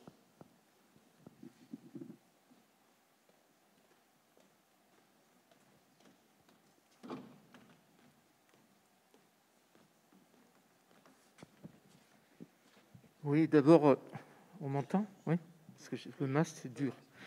Dany, je suis désolé, je suis arrivé en retard, mais les documents sont là-haut. Je voulais d'abord remercier l'intervenant parce que il a réussi à aborder une thématique qui est complexe, qui en même temps a des aspects historiques extrêmement longs. Et il l'a fait avec, me semble-t-il, quelque chose de très important, c'est une qualité pédagogique, c'est-à-dire que je pense que tout le monde a pu à peu près visualiser tout ce qui se disait. Alors j'avais déjà une première question, c'est quelle différence faites-vous entre populisme et révolution ? Parce que ne peut-on pas dire, d'une certaine manière, qu'en 1789, puisqu'il s'agissait du peuple, il y a eu une révolution populiste. Alors, elle était sans culotte, elle était révolutionnaire. Peut-on la caractériser de populiste ? Moi, dont ma mère était prof d'histoire, et où je me suis beaucoup intéressé à l'histoire, qui peut comprendre les sociétés sans histoire, je me rappelle aussi, ça par contre, vous ne l'avez pas cité, qu'on a beaucoup parlé de populisme au moment du mouvement Boulanger, c'est-à-dire du général Boulanger, avec une possibilité de prise de pouvoir. Même chose pour Hitler. Donc on voit, et avec cette ambiguïté, c'est-à-dire comment, derrière des revendications qui étaient populaires pour Hitler, il y avait avant tout un soutien des financiers, des concerns allemands, du capitalisme allemand, qui a débouché sur ce que l'on sait. Et j'avais personnellement l'idée de dire que la question qui nous est posée aujourd'hui, parce que vous l'avez montré dans ce que vous avez appelé l'agglomération, qu'aujourd'hui est complètement institutionnalisée, et j'en sais quelque chose puisque j'y travaille à l'intérieur, en théorie, ce sont les métropoles. Or, les métropoles, pour moi, ce sont les sièges sociaux du capitalisme mondialisé, puisque ce sont les portes ouvertes du capitalisme mondialisé. Donc, on voit bien comment, derrière des institutions, se pénètrent des logiques économiques d'exploitation, de surexploitation et de destruction des rapports sociaux, qui s'opposent à la commune. D'où d'ailleurs, autre question, est-ce que Macron n'est pas populiste, c'est-à-dire, quand il dit par exemple suppression de la taxe d'habitation, ou pour moi c'est du populisme, c'est-à-dire on donne aux gens à faire croire que ça va être une suppression d'impôts, mais en fait dans le même temps ça détruit ce que tu as parlé, c'est-à-dire les rapports de proximité qui existaient dans le cadre de la commune et des communaux. Les communaux qui étaient gérés justement par les habitants eux-mêmes et qui est le fondement de la démocratie. Sur chacune de nos cartes d'électeurs, nous sommes rattachés à un bureau électoral qui est la commune. En détruisant la taxe d'habitation, en supprimant la taxe d'habitation, on détruit la citoyenneté, c'est-à-dire le rapport de proximité entre le politique et le citoyen. Merci. Alors merci, je vais répondre donc aux 3 intervenants. Pour la première intervention, c'était essentiellement un témoignage, mais effectivement, les témoignages comme ça, il y en a à l'appel. C'est-à-dire, oui, aujourd'hui, le travail est une marchandise, vraiment, à l'échelle européenne. Alors moi, ce qui m'a intéressé plus particulièrement, c'était de mesurer les mouvements de population à l'issue de cette réorganisation économique. Et j'étais assez impressionné par l'importance des migrations internes au sein de l'espace européen. Vous voyez, quand on parle de migration, très souvent on pense migration africaine ou d'ailleurs. Et c'est vrai qu'en France, c'est plutôt cela qu'on voit concrètement. Mais d'abord parce que c'est visible, parce que les étrangers hors européens, voilà, on les voit bien. Et puis on a eu beaucoup d'étrangers qui sont arrivés dans les années 60-70, donc on a les enfants, voilà, donc il y a aujourd'hui ces choses-là qui apparaissent être au cœur de l'immigration, mais en fait qui ne le sont plus tellement. C'est-à-dire que les flux migratoires extra-européens ne sont pas si importants pour la France. Par contre, les flux migratoires à l'échelle de l'Europe intra-européen sont extrêmement importants. Alors nous, en France, on a quasiment une balance migratoire quasiment très proche de zéro depuis une dizaine d'années. Par contre, un pays comme l'Allemagne, depuis 2012, il a une balance migratoire qui est excédentaire de plus de 4 millions de personnes. Et alors, 4 millions de personnes, alors, sur une population d'environ 80 millions, certes, ça fait pas, ça double pas la population, hein, c'est un pourcentage relativement faible, mais il faut bien voir que l'Allemagne n'avait pas... le gros avantage de l'Allemagne, c'était des prix de l'immobilier faibles. Et depuis 2012, en fait, les prix de l'immobilier augmentent parce que évidemment, les migrants, je parle là aussi beaucoup de migrants intra-européens, des Italiens, des Grecs, des Espagnols, des Français également, qui vont trouver du travail en Allemagne, ou des Polonais, eh bien, ils s'installent dans les grands centres urbains. Ils ne s'installent pas là où il y a des logements pas chers. Et donc, on voit aujourd'hui en Allemagne une explosion des prix de l'immobilier, principalement due à ces nouveaux arrivants. Beaucoup, alors pas tous, hein, beaucoup, il y en a aussi qui viennent de hors espace européen, hein, mais quand même la majorité vient de l'Union européenne. Et en fait, l'Allemagne, qui était en déclin démographique, maintenant est en progression démographique. Et l'idée, on avait à une époque, on disait les courbes de population française et allemande vont se croiser dans tant d'années. Eh bien, c'est plus du tout le cas. Maintenant, elles ne vont plus jamais se croiser si on continue sur ce rythme-là. Donc, vous voyez, c'est quand même très important. Donc, alors évidemment, après, il y a ces mouvements de population qui sont très visibles et qui ont des effets sociaux, démographiques, économiques avec parce que j'ai parlé des loyers et du prix du logement, mais il y a aussi les infrastructures. Il faut plus d'écoles si on a plus d'enfants. D'ailleurs, le dynamisme démographique est très lié au dynamisme migratoire. Pourquoi? Parce que ceux qui migrent, ce sont des adultes entre 20 et 40 ans, essentiellement, au moment de trouver du travail. Ce n'est pas après 50 ans qu'on va migrer. C'est surtout au moment où on est fertile, où on fait des enfants. Donc vous voyez par exemple sur la migration européenne, un effondrement de la population d'Europe de l'Est, Bulgarie, Roumanie, Pays-Baltes en particulier, c'est-à-dire les pays les plus éloignés du centre économique de l'Union européenne, et également, parallèlement, un effondrement de la natalité. Parce qu'il ne reste plus que des tout jeunes, et plus très nombreux justement, et les très vieux. Et on a des villages entiers en Roumanie qui ont totalement disparu, qui sont totalement vidés de la population. Et ça, il est clair que c'est un phénomène qui angoisse les gens et qui suscite aussi des mouvements populistes. Hein, voilà, ces phénomènes migratoires, il ne faut pas juste penser, la représentation qu'on a aujourd'hui de l'immigré africain, sans papier, etc. Tout ça, c'est des clichés. La réalité aujourd'hui, c'est que c'est des gens qui travaillent, et y compris d'ailleurs, quand ils viennent d'Afrique, ils sont souvent plus diplômés que la moyenne de la population. Et le problème n'est pas qu'ils prennent le travail des gens, c'est qu'en fait, c'est très marginal. Mais le problème, c'est tout le reste.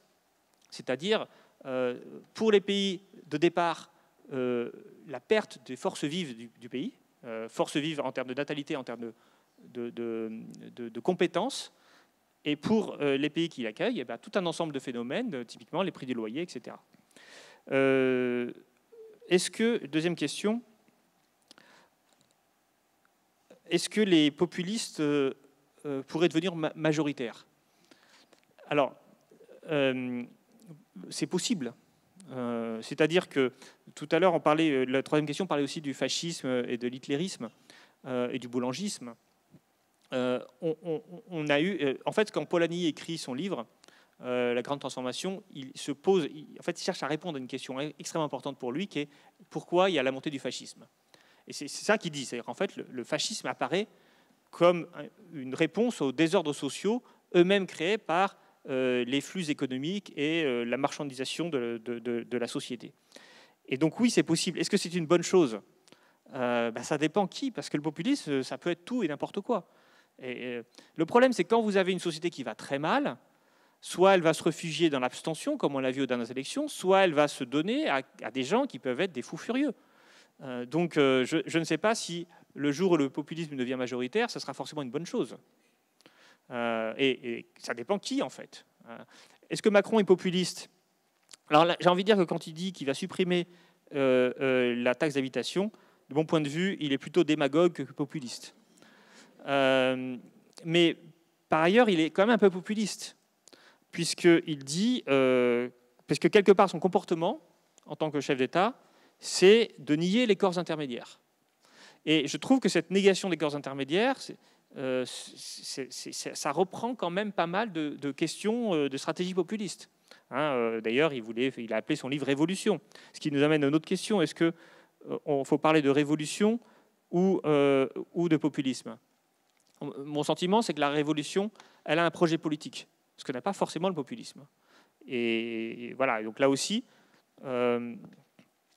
alors, bien sûr, la révolution est le produit d'un désordre social, d'un mouvement anti-système, etc.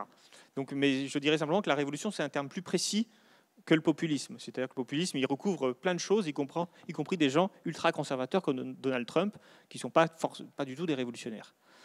Et puis, je suis d'accord aussi sur la question de la métropolisation. Effectivement, ça détruit notre société. Je vous renvoie au livre de Christophe Guilly, La France périphérique, et les autres livres qu'il a pu écrire. Je trouve que c'est assez juste et que c'est aussi des phénomènes économiques qui sont au cœur de la métropolisation. C'est pas que les gens ils veulent tous aller dans les grandes villes, c'est que parfois le seul emploi qu'on peut trouver, il se trouve là-bas. Voilà, oui, j'ai fini. Voilà, oui, je pense que... Donc, si vous avez d'autres interventions, c'est à vous. Vous avez à nouveau la parole. Ouais, Nelly, si tu veux nous rejoindre. Bonjour et merci d'avoir apporté une définition au mot populisme. J'ai failli ne pas venir parce que j'avais justement du mal avec ce mot. Donc je suis ravie de constater que je me croyais populaire, en fait je suis populiste. C'est une petite blague pourrie. J'avais une question qui concerne ce que vous avez dit, à savoir les populistes ne sont pas majoritaires. Comment on a les données, sur quelle base vous calculez ou vous avez des données pour estimer le nombre de populistes ? Bon, j'étais gilet jaune et je vous rejoins dans l'idée que l'idéologie est fondamentale pour arriver à une compréhension du monde et à faire changer les choses qui ne vont pas, et que c'est probablement ce qui a manqué le plus, et en tout cas sur lesquels on a eu des désaccords sur cet aspect politique des Gilets jaunes qui se voulaient apolitiques pour être justement dans la représentation du peuple, c'est-à-dire le plus grand nombre, dans sa diversité. Et cette diversité, on a vu qu'à un moment, elle posait un petit peu problème, quoi. Et je finirai en disant qu'on n'a pas fini de se battre pour les mots parce qu'on nous les vole tous. Et populiste en fait partie, démocratie et tant d'autres. Et je me demandais dans quelle mesure, histoire de trouver une issue un peu positive, on pouvait envisager d'aller prendre les leçons de la Commune, plus que de la Révolution de 89. Je suis en train de lire quelque chose un très bon ouvrage sur la Commune. Et le communalisme ne pourrait-il pas être justement une des pistes pour récupérer un peu de pouvoir au plus près de nous ? Merci.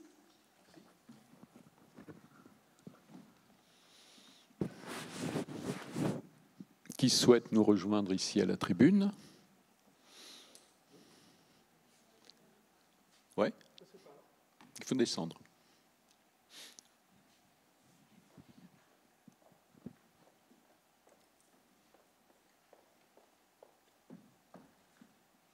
Bonjour à toutes et bonjour à tous. Juste, je vais faire très court. Est-ce que le problème n'est pas tout simplement au niveau de la formation, de l'éducation et j'allais dire du formatage? Voilà. Parce qu'on a l'impression qu'on ne fait que reproduire des clones dans la manière de gérer, de mettre en place un système. Et si on ne prend pas le problème à la base, je pense qu'il sera très compliqué de s'en sortir, quoi. Voilà.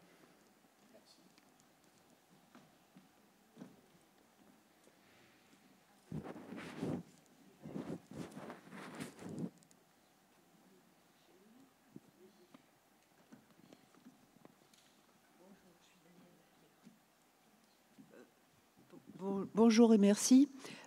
J'ai fait partie du mouvement des Gilets jaunes depuis le début. Je continue et je suis en train de voir le nombre de candidatures qui se dessinent, qui vont évidemment échouer parce qu'avant d'avoir les 500 signatures et puis tout l'argent qui va avec.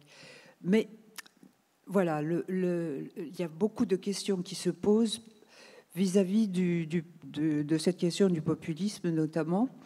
C'est que les gens sont persuadés qu'il faut élire le président au suffrage universel et que c'est le vote le plus important qu'il puisse faire. Simplement, comme le disait la personne qui a parlé avant, l'absence de culture politique, de connaissance des risques, des enjeux, des échecs, c'est très difficile. Moi, j'essaye de faire passer tout ce que j'ai appris dans ma vie. Je me rends compte que c'est difficile, notamment quand on était à Attac, quand on a compris comment marchait et fonctionnait la mondialisation.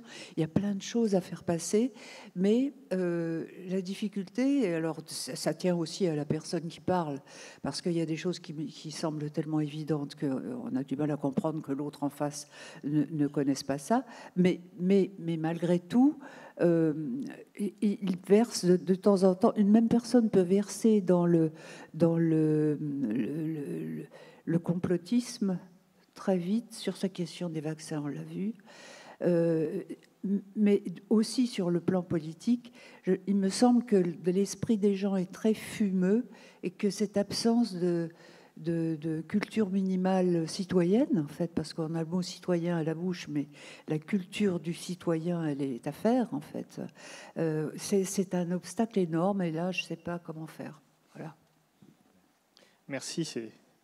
Je vais peut-être rebondir directement sur cette dernière question, parce que, d'ailleurs, qui est liée à la précédente.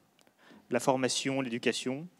Est-ce que notre éducation formate ou est-ce qu'elle forme? Il est clair que l'une des caractéristiques du monde d'aujourd'hui, de mon point de vue en tout cas, c'est qu'on a beaucoup d'idiots éduqués. Des gens qui sont bardés de diplômes et qui ne sont incapables de comprendre des choses évidentes ou qui moi personnellement me semblent évidentes.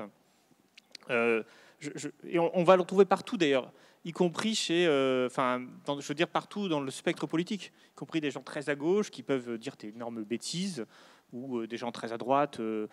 Je me demande s'il n'y a pas aussi un biais lié à l'organisation de nos débats politiques. C'est-à-dire que aujourd'hui, on débat d'ailleurs quasiment systématiquement sur des personnes et quasiment jamais sur des projets. Évidemment, ça n'aide pas à construire une pensée.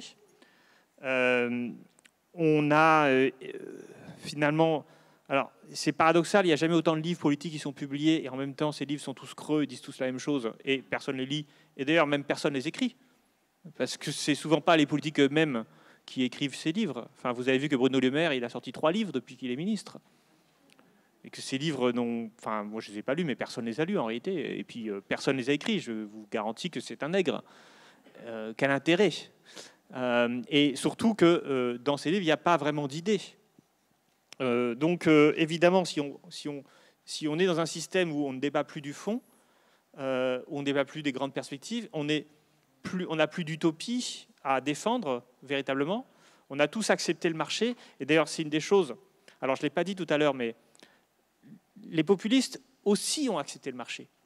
Parce que là aussi, il y a des problèmes de configuration. Tout le monde a accepté le marché. Je vous dis, les économistes de gauche, de droite, mais aussi l'homme de la rue. Enfin, moi, dans les copies, je vous garantis, ceux qui n'ont pas appris le cours sont ceux qui me parlent le plus de loi de l'offre et de la demande. Parce que justement, ce que j'essaie de faire dans mon cours, c'est leur expliquer que le marché, ce n'est pas les lois de l'offre et de la demande. Donc les bons élèves qui ont écouté, ils savent que ce n'est pas ce que j'attends comme réponse.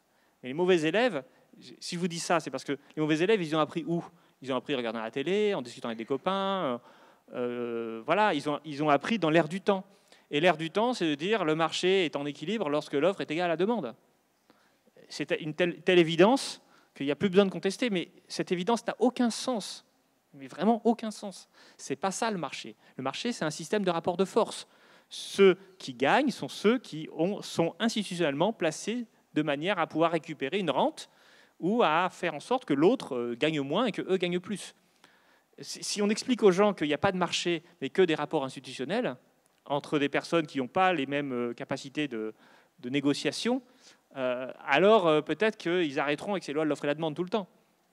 Mais ces lois de l'offre et la demande, tout le monde est persuadé qu'elles existent. Vous savez, c'est amusant parce que si je demande à quelqu'un, quantifiez-moi la demande pour tel bien aujourd'hui, c'est juste impossible. On nous parle de lois, soi-disant scientifiques, dont on ne peut pas quantifier les éléments. Et qu'est-ce que c'est que cette histoire? Si je vous parle des lois physiques, je sais pas, de la lumière, etc., je peux quantifier la lumière, je peux la montrer d'ailleurs son spectre, voilà, tout ce qui est dans la science, normalement, est quantifiable, sinon on ne peut pas. Non, mais la demande, c'est impossible. Et l'offre, c'est quasiment impossible également, parce qu'entre les stocks, la capacité qu'on puisse produire à tout moment, fait qu'on ne peut quasiment pas quantifier l'offre. Je me suis amusé dans un autre ouvrage, L'économie du réel, à essayer de vérifier les lois de l'offre et la demande. C'est quasiment impossible à vérifier parce que justement on ne peut pas quantifier l'offre et on ne peut pas quantifier la demande. Bref, je ferme la parenthèse. C'est juste pour vous dire que oui, il y a malheureusement beaucoup d'idiots éduqués et que ces idiots éduqués, en fait, ils ne remettent pas en cause un certain nombre d'idées qui émanent de l'air du temps et qui apparaissent comme des évidences qui ne le sont pas. Et qu'évidemment, dans ce cadre-là, difficile de construire une offre politique décente. Alors, moi, je pense que mon rôle, et je ne suis pas le seul, on est nombreux, c'est justement de casser ces évidences pour essayer de redonner de la liberté de penser aux gens. Parce que la première chose à faire, si on veut penser autre chose, c'est d'abord de casser ce qu'on croit et qui est faux, ou en tout cas qui n'a pas été démontré. Et bon, moi, j'essaie de le faire aussi en cours. Hein. Je suis enseignant et j'essaie de faire passer ça à mes étudiants. Et ce n'est pas l'idéologie. Hein. Quand je fais ça, je casse des choses fausses. C'est quand même le rôle d'un enseignant de faire ça. Voilà. Alors, après, comment peut-on dire que le populisme est minoritaire? C'est vrai que j'ai dit que le populisme est minoritaire. Sur quoi je m'appuie pour dire ça? En fait, sur le fait que les mouvements populistes dont j'ai parlé, aussi bien d'ailleurs les mouvements autour de Didier Raoult que les Gilets jaunes, qui encore une fois ne sont pas du tout les mêmes, hein, je ne veux pas les mettre ensemble, hein, en fait, ils ont perdu. S'ils avaient été majoritaires, ils auraient gagné. Alors, je sais, madame, vous dites ils étaient majoritaires dans l'opinion. C'est-à-dire qu'il y avait des gens chez les Gilets jaunes qui soutenaient majoritairement, des gens qui soutenaient majoritairement les Gilets jaunes. Mais il y a une différence entre soutenir quelque chose et participer à quelque chose. Et là, quand je dis, en fait, quand vous répondez à un sondage qui vous dit est-ce que vous êtes en faveur ou contre, c'est facile de dire je suis pour ou je suis contre. Et ça n'engage pas à grand-chose. Mais concrètement, il n'y a pas eu des millions de personnes sur les ronds-points. On aurait eu 30 millions de personnes sur les ronds-points, je pense que Macron n'était plus au pouvoir. Et c'est ça que je voulais dire quand je disais majoritaire. C'est-à-dire que de la même façon, alors, autre exemple, mais du coup c'est compliqué à dire. Il y a eu des élections dernièrement, et finalement tous ceux qui étaient en place, ils ont été réélus. Alors, j'aurais beau jeu de dire, vous voyez bien, le populisme est minoritaire. Mais vous allez me répondre, oui mais attendez, la majorité des gens se sont abstenus. Et s'ils sont abstenus, c'est bien parce qu'ils ont une forme de défiance vis-à-vis du système. Oui, mais d'un autre côté, cette défiance ne les a pas amenés à voter pour des candidats vraiment anti-système. Après tout, il y avait des listes LO dans toutes les régions. Voilà, donc en fait, le problème, il est comment on rend... Alors, du coup, on arrive à la grande question, c'est finalement, c'est quoi être majoritaire? Est-ce que c'est juste être mécontent et pas vouloir voter? Ou est-ce que c'est aller plus loin et s'engager dans quelque chose de manière concrète pour essayer de changer vraiment les choses ou faire des votes qui, même si on n'est pas d'accord avec lutte ouvrière, vont être un vote vraiment de refus du système. Et ça, je pense que passer du soutien passif à la mise en œuvre active d'autres politiques, c'est quelque chose qui, pour moi, fait passer d'une minorité à la majorité. Voilà, mais c'est juste une conception personnelle. Je pense qu'on pourrait tout à fait... en fait, c'est très compliqué parce qu'on peut difficilement mesurer ce que c'est qu'être majoritaire ou être minoritaire. Et sur le communalisme, j'ai une étudiante qui a fait un mémoire sur Théodore Desamis. Alors, j'imagine que personne ne le connaît, mais il a écrit le Code de la communauté. Et c'est en 1840, un truc comme ça, ou 43. Et il y avait beaucoup de socialistes utopiques qui pensaient reconstruire la société à partir de la commune, à partir donc du bien commun. Et je trouve que c'est intéressant de réfléchir à l'organisation de la société, aussi à l'échelle locale, mais je crois qu'on ne pourra pas se passer non plus de l'échelle nationale, voire de l'échelle internationale. Donc la question est comment articuler à la fois le sentiment d'appartenance qu'on peut tout à fait légitimement avoir avec des gens qu'on peut connaître, qui nous sont proches, je veux dire géographiquement, et en même temps une ambition de construire une humanité qui permettent d'éviter que ces communautés soient isolées les unes des autres, voire s'affrontent, etc. Bon, je n'ai pas la réponse, hein, madame, je suis désolé. Et je ne sais pas si quelqu'un peut l'avoir maintenant, mais je trouve qu'effectivement, vous avez raison de penser que cette réflexion communaliste est intéressante et doit faire partie des éléments du système. Merci. Alors, comme on est en direct également aussi sur YouTube, il y a quelques interventions qui nous arrivent de YouTube. On a sélectionné. Félicitations. Bah, vas-y, Claude. Voilà, j'aurais une question à poser en relation avec justement la formation des esprits de nos élèves et leur capacité à critiquer la société, avoir une vision claire de l'économie en particulier. Cette année, au bac de sciences économiques et sociales, il y a eu, pour les candidats libres, simplement, il y a eu ce sujet-là qui leur a été posé. Vous montrerez que des politiques de flexibilisation du marché du travail permettent de lutter contre le chômage structurel. Voilà. Avec ce sujet, il y avait un dossier documentaire. Parmi les documents, un sondage auprès d'1 millier de chefs d'entreprise. Un graphique montre une vague lien entre la rigidité de la législation du travail et le taux de chômage. Voilà. Donc, voilà où est-ce qu'on en est réduit aujourd'hui, au lieu de... Voilà. Et voilà, je voulais savoir ce que vous en pensiez. Je peux répondre maintenant, peut-être parce que c'est amusant, parce que j'ai vu ce sujet sur Twitter, j'ai immédiatement réagi, puis alors, il y a eu une grosse polémique qui s'est engagée, et du coup j'ai écrit le communiqué des économistes atterrés sur cette question. Alors la polémique, pourquoi ? Parce qu'en fait, les programmes de SES ont été réformés régulièrement, et la vérité, c'est qu'ils sont pluralistes. C'est-à-dire qu'on a le point de vue des keynésiens et le point de vue des libéraux. On a le point de vue qui est exprimé ici dans ce sujet, qui est le point de vue le chômage est lié à la rigidité du marché du travail, et donc pour résoudre le chômage, il faut flexibiliser le marché du travail et réduire le coût du travail.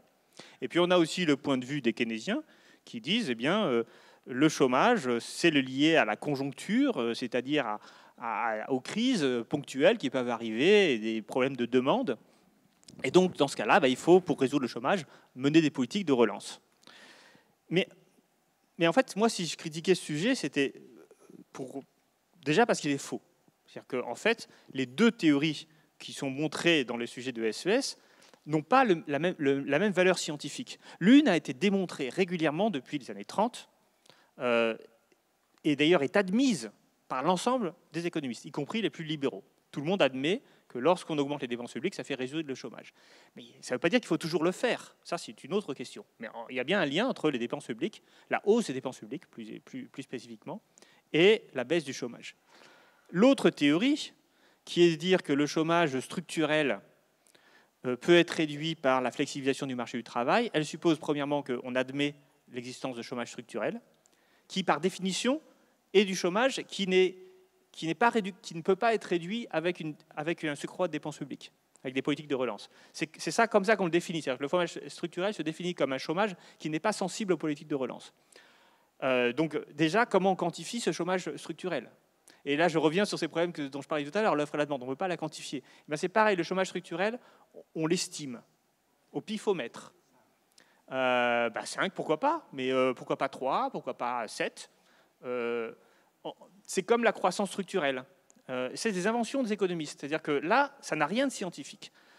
Et deuxièmement, évidemment, si on définit le chômage structurel par le chômage qui est insensible aux politiques de relance, alors forcément, la seule chose qu'on peut faire pour le réduire, c'est de faire des politiques de réforme structurelle, c'est-à-dire de flexibilisation de marché du travail. Mais vous voyez bien que tout ça, c'est la tautologie. Donc, on est en train de mettre en parallèle, au nom du pluralisme, une théorie scientifique admise par l'ensemble des économistes avec une théorie extrêmement contestable. C'est le premier point que je souligne. Et deuxième point extrêmement important sur ce sujet, c'est que, en fait, ce qu'on demande à nos élèves au bac, ce n'est pas de mettre en relation les deux approches, de les discuter, de les interroger, c'est de les recracher telles qu'elles ont été enseignées. Et ça, ce n'est absolument pas normal. On a totalement réduit notre ambition de former des citoyens. C'est ça le secondaire. Le primaire, c'est apprendre à lire et à écrire, à compter. Le secondaire, c'est donner une culture générale aux gens et de former des citoyens. C'est la raison pour laquelle ça va jusqu'à 18 ans. Et bien là, avec ce genre d'exercice, on ne forme pas des citoyens. On forme des répétiteurs, des perroquets, des gens qui vont bien apprendre et bien recracher. Et ça, c'est absolument pas normal, en particulier pour une discipline comme les sciences économiques et sociales, qui sont des disciplines qui ont vocation à nous permettre de comprendre la société dans laquelle on vit. Et comprendre la société dans laquelle on vit, c'est jamais avoir des solutions uniques pour des problèmes. C'est toujours comprendre la complexité des solutions qu'on peut mettre en place. Fabrice, si tu veux bien nous rejoindre. Il y a une madame aussi. Et puis, oui.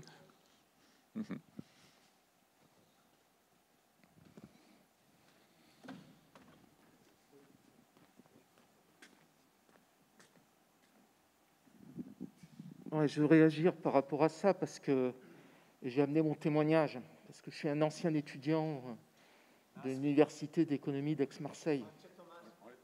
Ouais, merci, c'est gentil. Et je suis vacciné.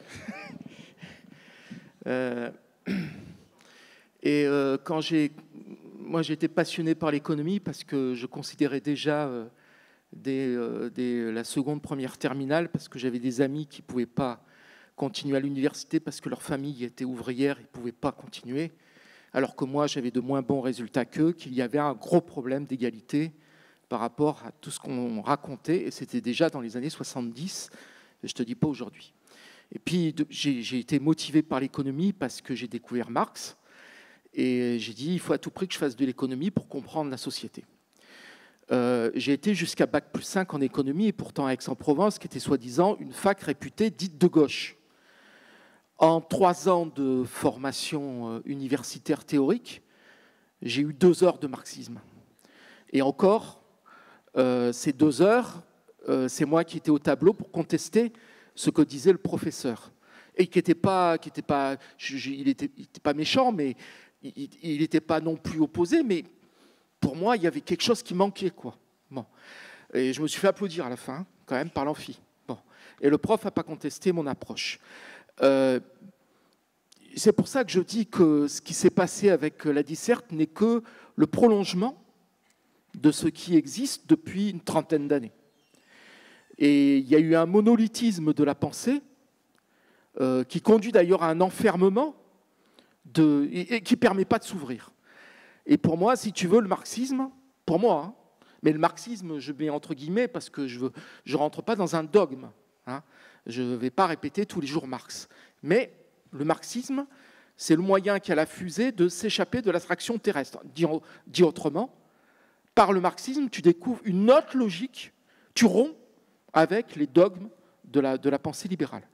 Et je ne dis pas plus, c'est-à-dire je ne dis pas que Marx a raison sur tout, mais je dis il nous donne en tout cas des éléments conceptuels, critiques, d'analyse qui permettent d'émanciper la pensée du libéralisme, comme la fusée s'échappe de l'attraction terrestre. Et pour moi, ça, c'est extrêmement important. Et tu disais 2 approches libérales et keynésiennes. Moi, je viens de faire un document, Dany le sait, sur la question du chômage. J'en ai fait 13 pages. J'oppose le concept de chômeur, qui est la responsabilité individuelle, où on culpabilise l'individu, au concept que fait Marx d'armée industrielle de réserve, c'est-à-dire où le chômeur est en fait le produit de l'organisation d'un système, où on le fait dépendre et où on le culpabilise en permanence pour lui dire « tu coûtes à la nation », alors que dans la réalité, c'est le capitalisme qui coûte à la nation.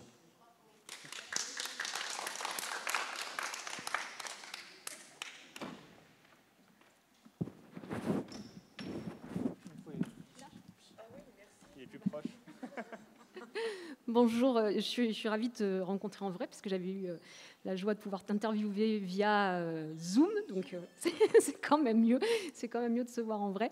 Je voulais rebondir à plusieurs interventions en partant du propos que tu as eu tout à l'heure et qui est bien explicité dans le livre, qui est que les néolibéraux ont besoin aujourd'hui de verrouiller le système politique pour pouvoir déployer leur idéologie.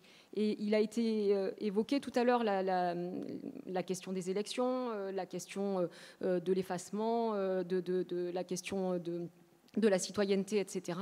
Et je crois en effet qu'en prenant appui sur cette base-là et en se disant que les organisations politiques, et pardonnez-moi, mais je pense d'abord et peut-être même seulement aux organisations politiques de gauche, devraient en effet répondre à cet assaut des néolibéraux et donc bien répondre sur les idées. Et évidemment, une part de la responsabilité, c'est de pouvoir expliquer à nos concitoyennes et nos concitoyens comment est-ce que tout ça s'organise et pourquoi est-ce que ce poids est suffisamment fort. Et en expliquant tout ça, eh bien, au lieu d'avoir des idiots éclairés, on aurait des gens qui seraient sans doute un peu plus intelligents et qui peut-être d'eux-mêmes arrêteraient de regarder ces news et essaieraient de voir les choses différemment. Et deuxième partie de mon propos, il me semble vraiment très important que les organisations politiques de gauche recommencent à parler à celles et ceux qui doivent être normalement leur électorat, c'est-à-dire les plus précaires d'entre nous. Et pour leur parler, il faut les protéger. Et donc, il faut arrêter d'entrer dans ce système des néolibéraux qui verrouillent la pensée politique. Il faut absolument sortir de cela. Il faut absolument reconstruire, c'est-à-dire reprendre les bases d'une pensée politique de gauche qui puisse être là avec un État et une économie qui serait au service de la politique pour protéger les femmes, les hommes, les enfants de tous âges et de toutes conditions sociales aussi, mais en pensant bien sûr pour les protéger équitablement, c'est-à-dire en faisant en sorte que les plus fragiles d'entre elles et eux puissent en effet être le mieux protégés. Je crois qu'on a un énorme combat qui est pour moi ici et qui doit absolument commencer maintenant. Merci.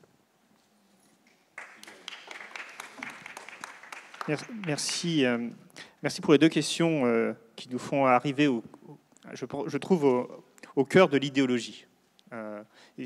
Oui, le sous-titre de mon livre, c'est « Il est urgent de tout repenser ». Et parce que c'est ça le message que je veux faire passer.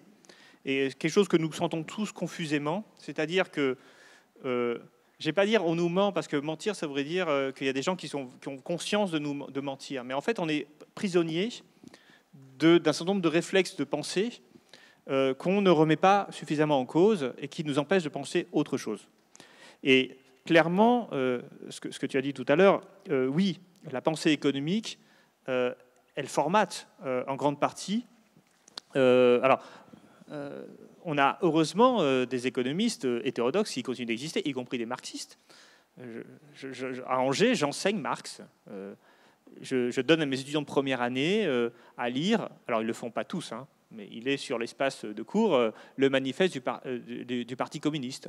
Je ne vais pas leur donner le Capital, ils sont en première année, hein, mais le manifeste, c'est un livre assez facile à lire et assez bien écrit par ailleurs, qui est tout à fait accessible à des étudiants bacheliers.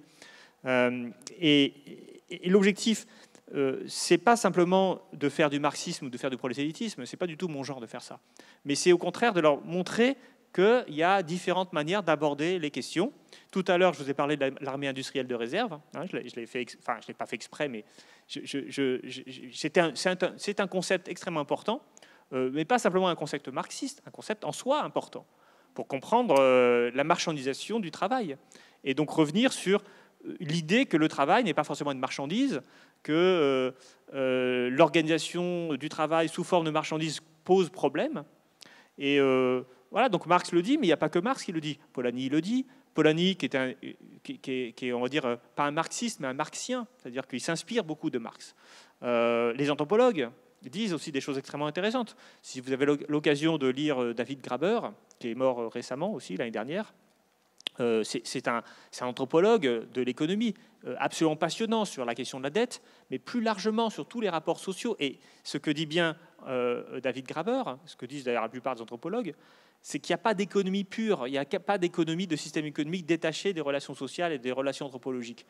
Et ça, c'est le grand mythe sur lequel beaucoup de gens vivent, et, y compris des gens de gauche qui nous disent, par exemple, qui voient que la solution serait des réformes monétaires, par exemple. Il y a beaucoup de théories monétaires.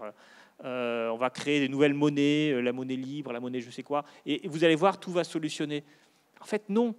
Parce que la monnaie n'est qu'un outil. Et ça ne détermine pas des rapports sociaux, pas directement, ça dépend de l'usage qu'on en a. Et donc c'est beaucoup plus profond. Si on veut attaquer en profondeur les rapports sociaux, on ne peut pas juste utiliser quelques outils comme cela, comme la monnaie par exemple. Et donc il faut comprendre l'articulation de l'économie, du social. Et c'est ça que je voulais dire aussi en réponse à la deuxième question. C'est oui, il va falloir que les partis politiques discutent avec les gens, remettent en cause, déverrouillent un certain nombre de réflexions qu'ils peuvent avoir. Mais pour moi, il y a une chose qui est au cœur, finalement, qui est très simple à comprendre, et qui est pour moi au cœur de tout ce que doit être une politique de gauche. C'est lorsqu'on vous dit qu'il faut vous sacrifier au nom de l'économie, il va falloir se serrer la ceinture, il va falloir sauver l'euro, il va falloir que vous soyez résistant parce que, pendant quelque temps, parce que là, on traverse une crise difficile. On est en train d'être sur une logique complètement aberrante où on demande à la société de se mettre au service de l'économie. Mais en fait, c'est l'inverse. C'est l'économie n'est qu'un moyen. Un moyen de quoi? Un moyen d'arriver à achever des objectifs sociaux. Et il suffit de dire aux responsables politiques, mais la question n'est pas faut-il ou faut-il pas réduire le temps de travail? Est-ce que c'est coûteux ou non? Mais si collectivement on a envie de réduire le temps de travail, et franchement moi j'ai envie, je travaille beaucoup trop, et si j'avais un peu plus de temps libre, je pourrais écrire peut-être plus de livres, non peut-être pas plus de livres, mais faire autre chose peut-être, ou lire plus. Bref, si notre objectif c'est de travailler moins, alors faisons en sorte que l'économie le permette, plutôt que de dire il va falloir travailler plus pour sauver l'économie. C'est-à-dire que c'est complètement aberrant de raisonner à l'envers quand même.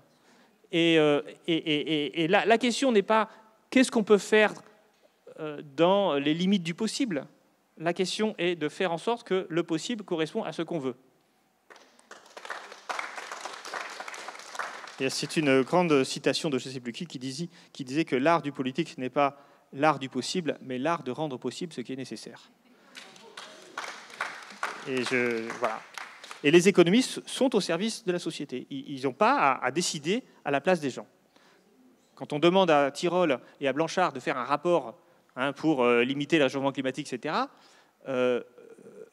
oui, c'est bien que les économistes s'intéressent sur comment limiter le réchauffement climatique, mais ce n'est pas à eux de dire de dire ce que la société doit avoir comme objectif. C'est éventuellement de donner des moyens et surtout de débattre des moyens, parce qu'il y a des moyens toujours alternatifs et qu'il n'y a pas une seule solution à un problème social ou environnemental. Voilà, donc j'ai fini, pardon. On avance tout doucement vers la fin. Est-ce que quelqu'un souhaite intervenir encore? Non, désolé, comme c'est enregistré, il faut absolument que vous parliez dans le micro. On aura plaisir à vous accueillir ici à la tribune.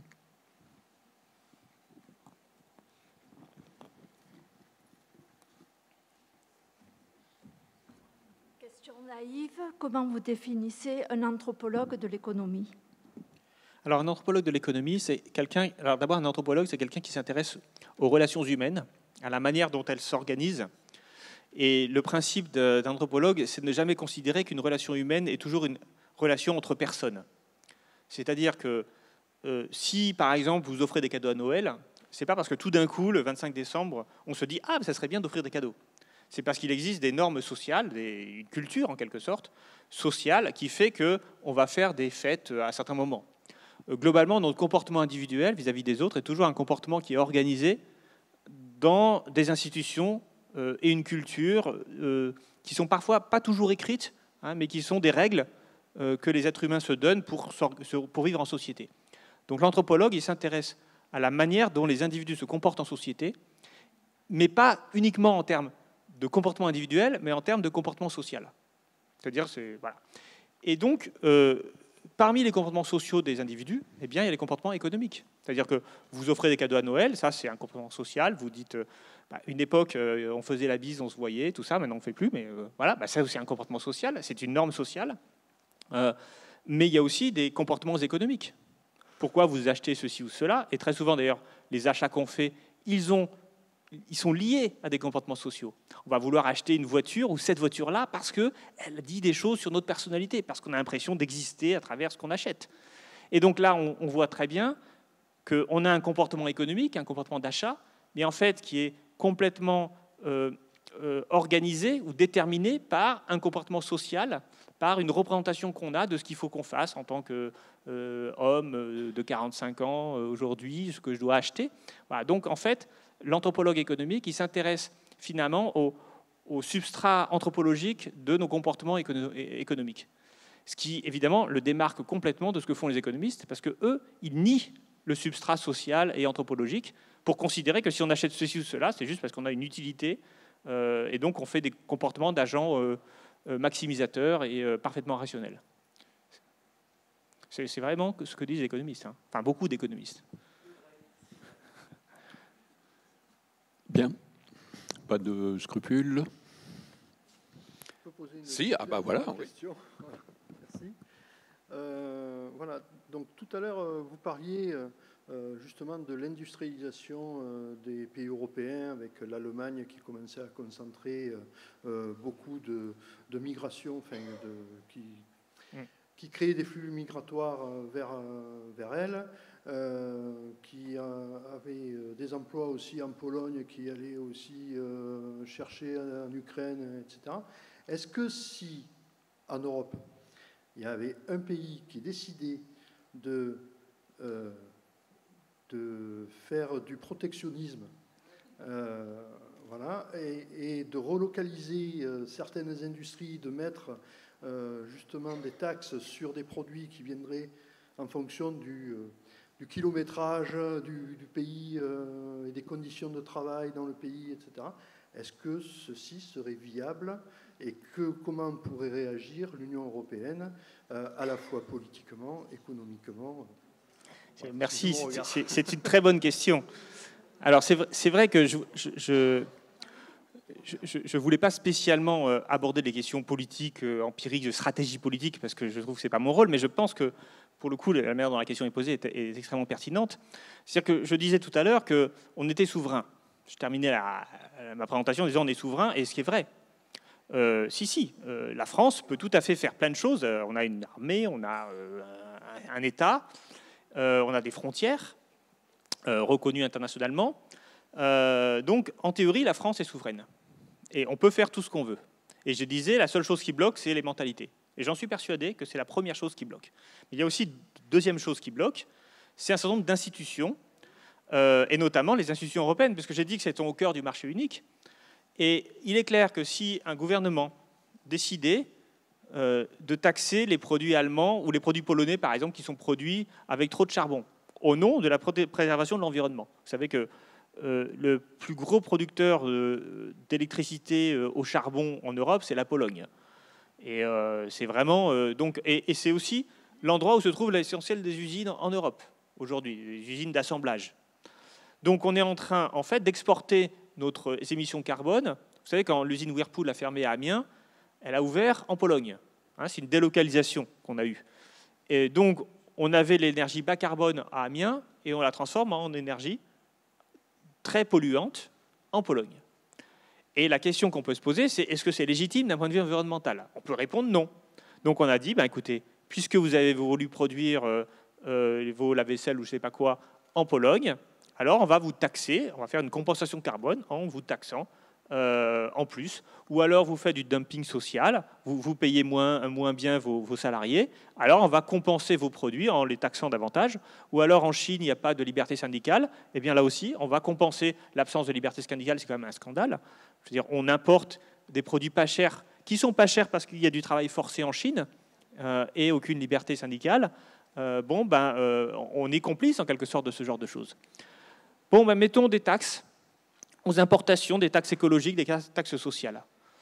Évidemment, ça sera contraire à la politique commerciale de l'Union européenne, et donc on n'aura pas le droit de le faire. Alors comment fait-on? Alors soit on se couche, et on dit on n'a pas le droit, désolé, on n'a pas le droit, soit on ne se couche pas. Alors le problème aujourd'hui, c'est que le droit européen il est intégré au droit français. Donc ça veut dire que si on fait quelque chose qui est contraire au droit européen, alors les tribunaux français viendront retoquer la loi en disant cette loi est illégale et votre loi elle passera pas. Elle passera même pas le Conseil constitutionnel qui décidera qu'elle est illégale. Bon alors si je dis ça, on dit alors on peut rien faire. Si, puisque je vous ai dit c'est le Conseil constitutionnel, le Conseil d'État, mais il n'y a qu'à changer la Constitution. On change la Constitution. On dit principe numéro 1, la Constitution, les lois nationales s'imposent face à tous les traités. Et voilà. Il n'y a même pas besoin de sortir de l'Union européenne pour faire ça. Hein. Parce que je sais qu'il y a beaucoup de gens qui disent oui, il faut faire l'article 50, Frexit, etc. Mais vu le processus que c'est, on n'a pas fini. Voilà, moi, je vous donne une solution pratique. Mais en fait, cette solution pratique, elle ne remplace pas le vrai problème, qui est qu'aujourd'hui, les gens ne veulent pas faire ça. Et notamment nos gouvernements, parce que justement, ils ne sont pas convaincus que ce soit nécessaire, parce qu'ils sont un peu dans le brouillard idéologique. Voilà, c'est ça le problème. C'est la raison pour laquelle, moi, ces histoires de Frexit et tout ça, je m'en fiche un peu. Parce que je pense que le cœur du problème, il est d'abord de convaincre nos concitoyens que c'est possible, et ensuite de convaincre aussi nos responsables politiques de mener des politiques qui soient conséquentes. Conséquentes, je veux dire par là, qui correspondent vraiment à ce qu'ils disent qu'ils veulent faire. Parce que s'il y a une défiance vis-à-vis des politiques, c'est aussi parce qu'on ne veut pas changer le cadre, et donc on raisonne toujours dans le cadre, et du coup, on s'interdit de faire plein de choses, et du coup, on frustre les gens de leur suffrage et des votes qu'ils ont faits. Donc, mon sentiment, il est qu'il faut commencer par déterminer ce qu'on veut, voilà, collectivement, avec un vrai débat, et ensuite, il ne faut pas reculer, il faut le mettre en œuvre, et mettre en œuvre les conditions pour que ce soit possible. Et si les conditions pour que ce soit possible, c'est de prendre des mesures qui sont contraires au droit européen, il ne faut pas reculer. Voilà. Et l'Europe, elle sera ce qu'on en fait, en fait. Hein. Si on décide de l'affronter, on peut l'affronter. Ce n'est pas difficile. Voilà. Merci.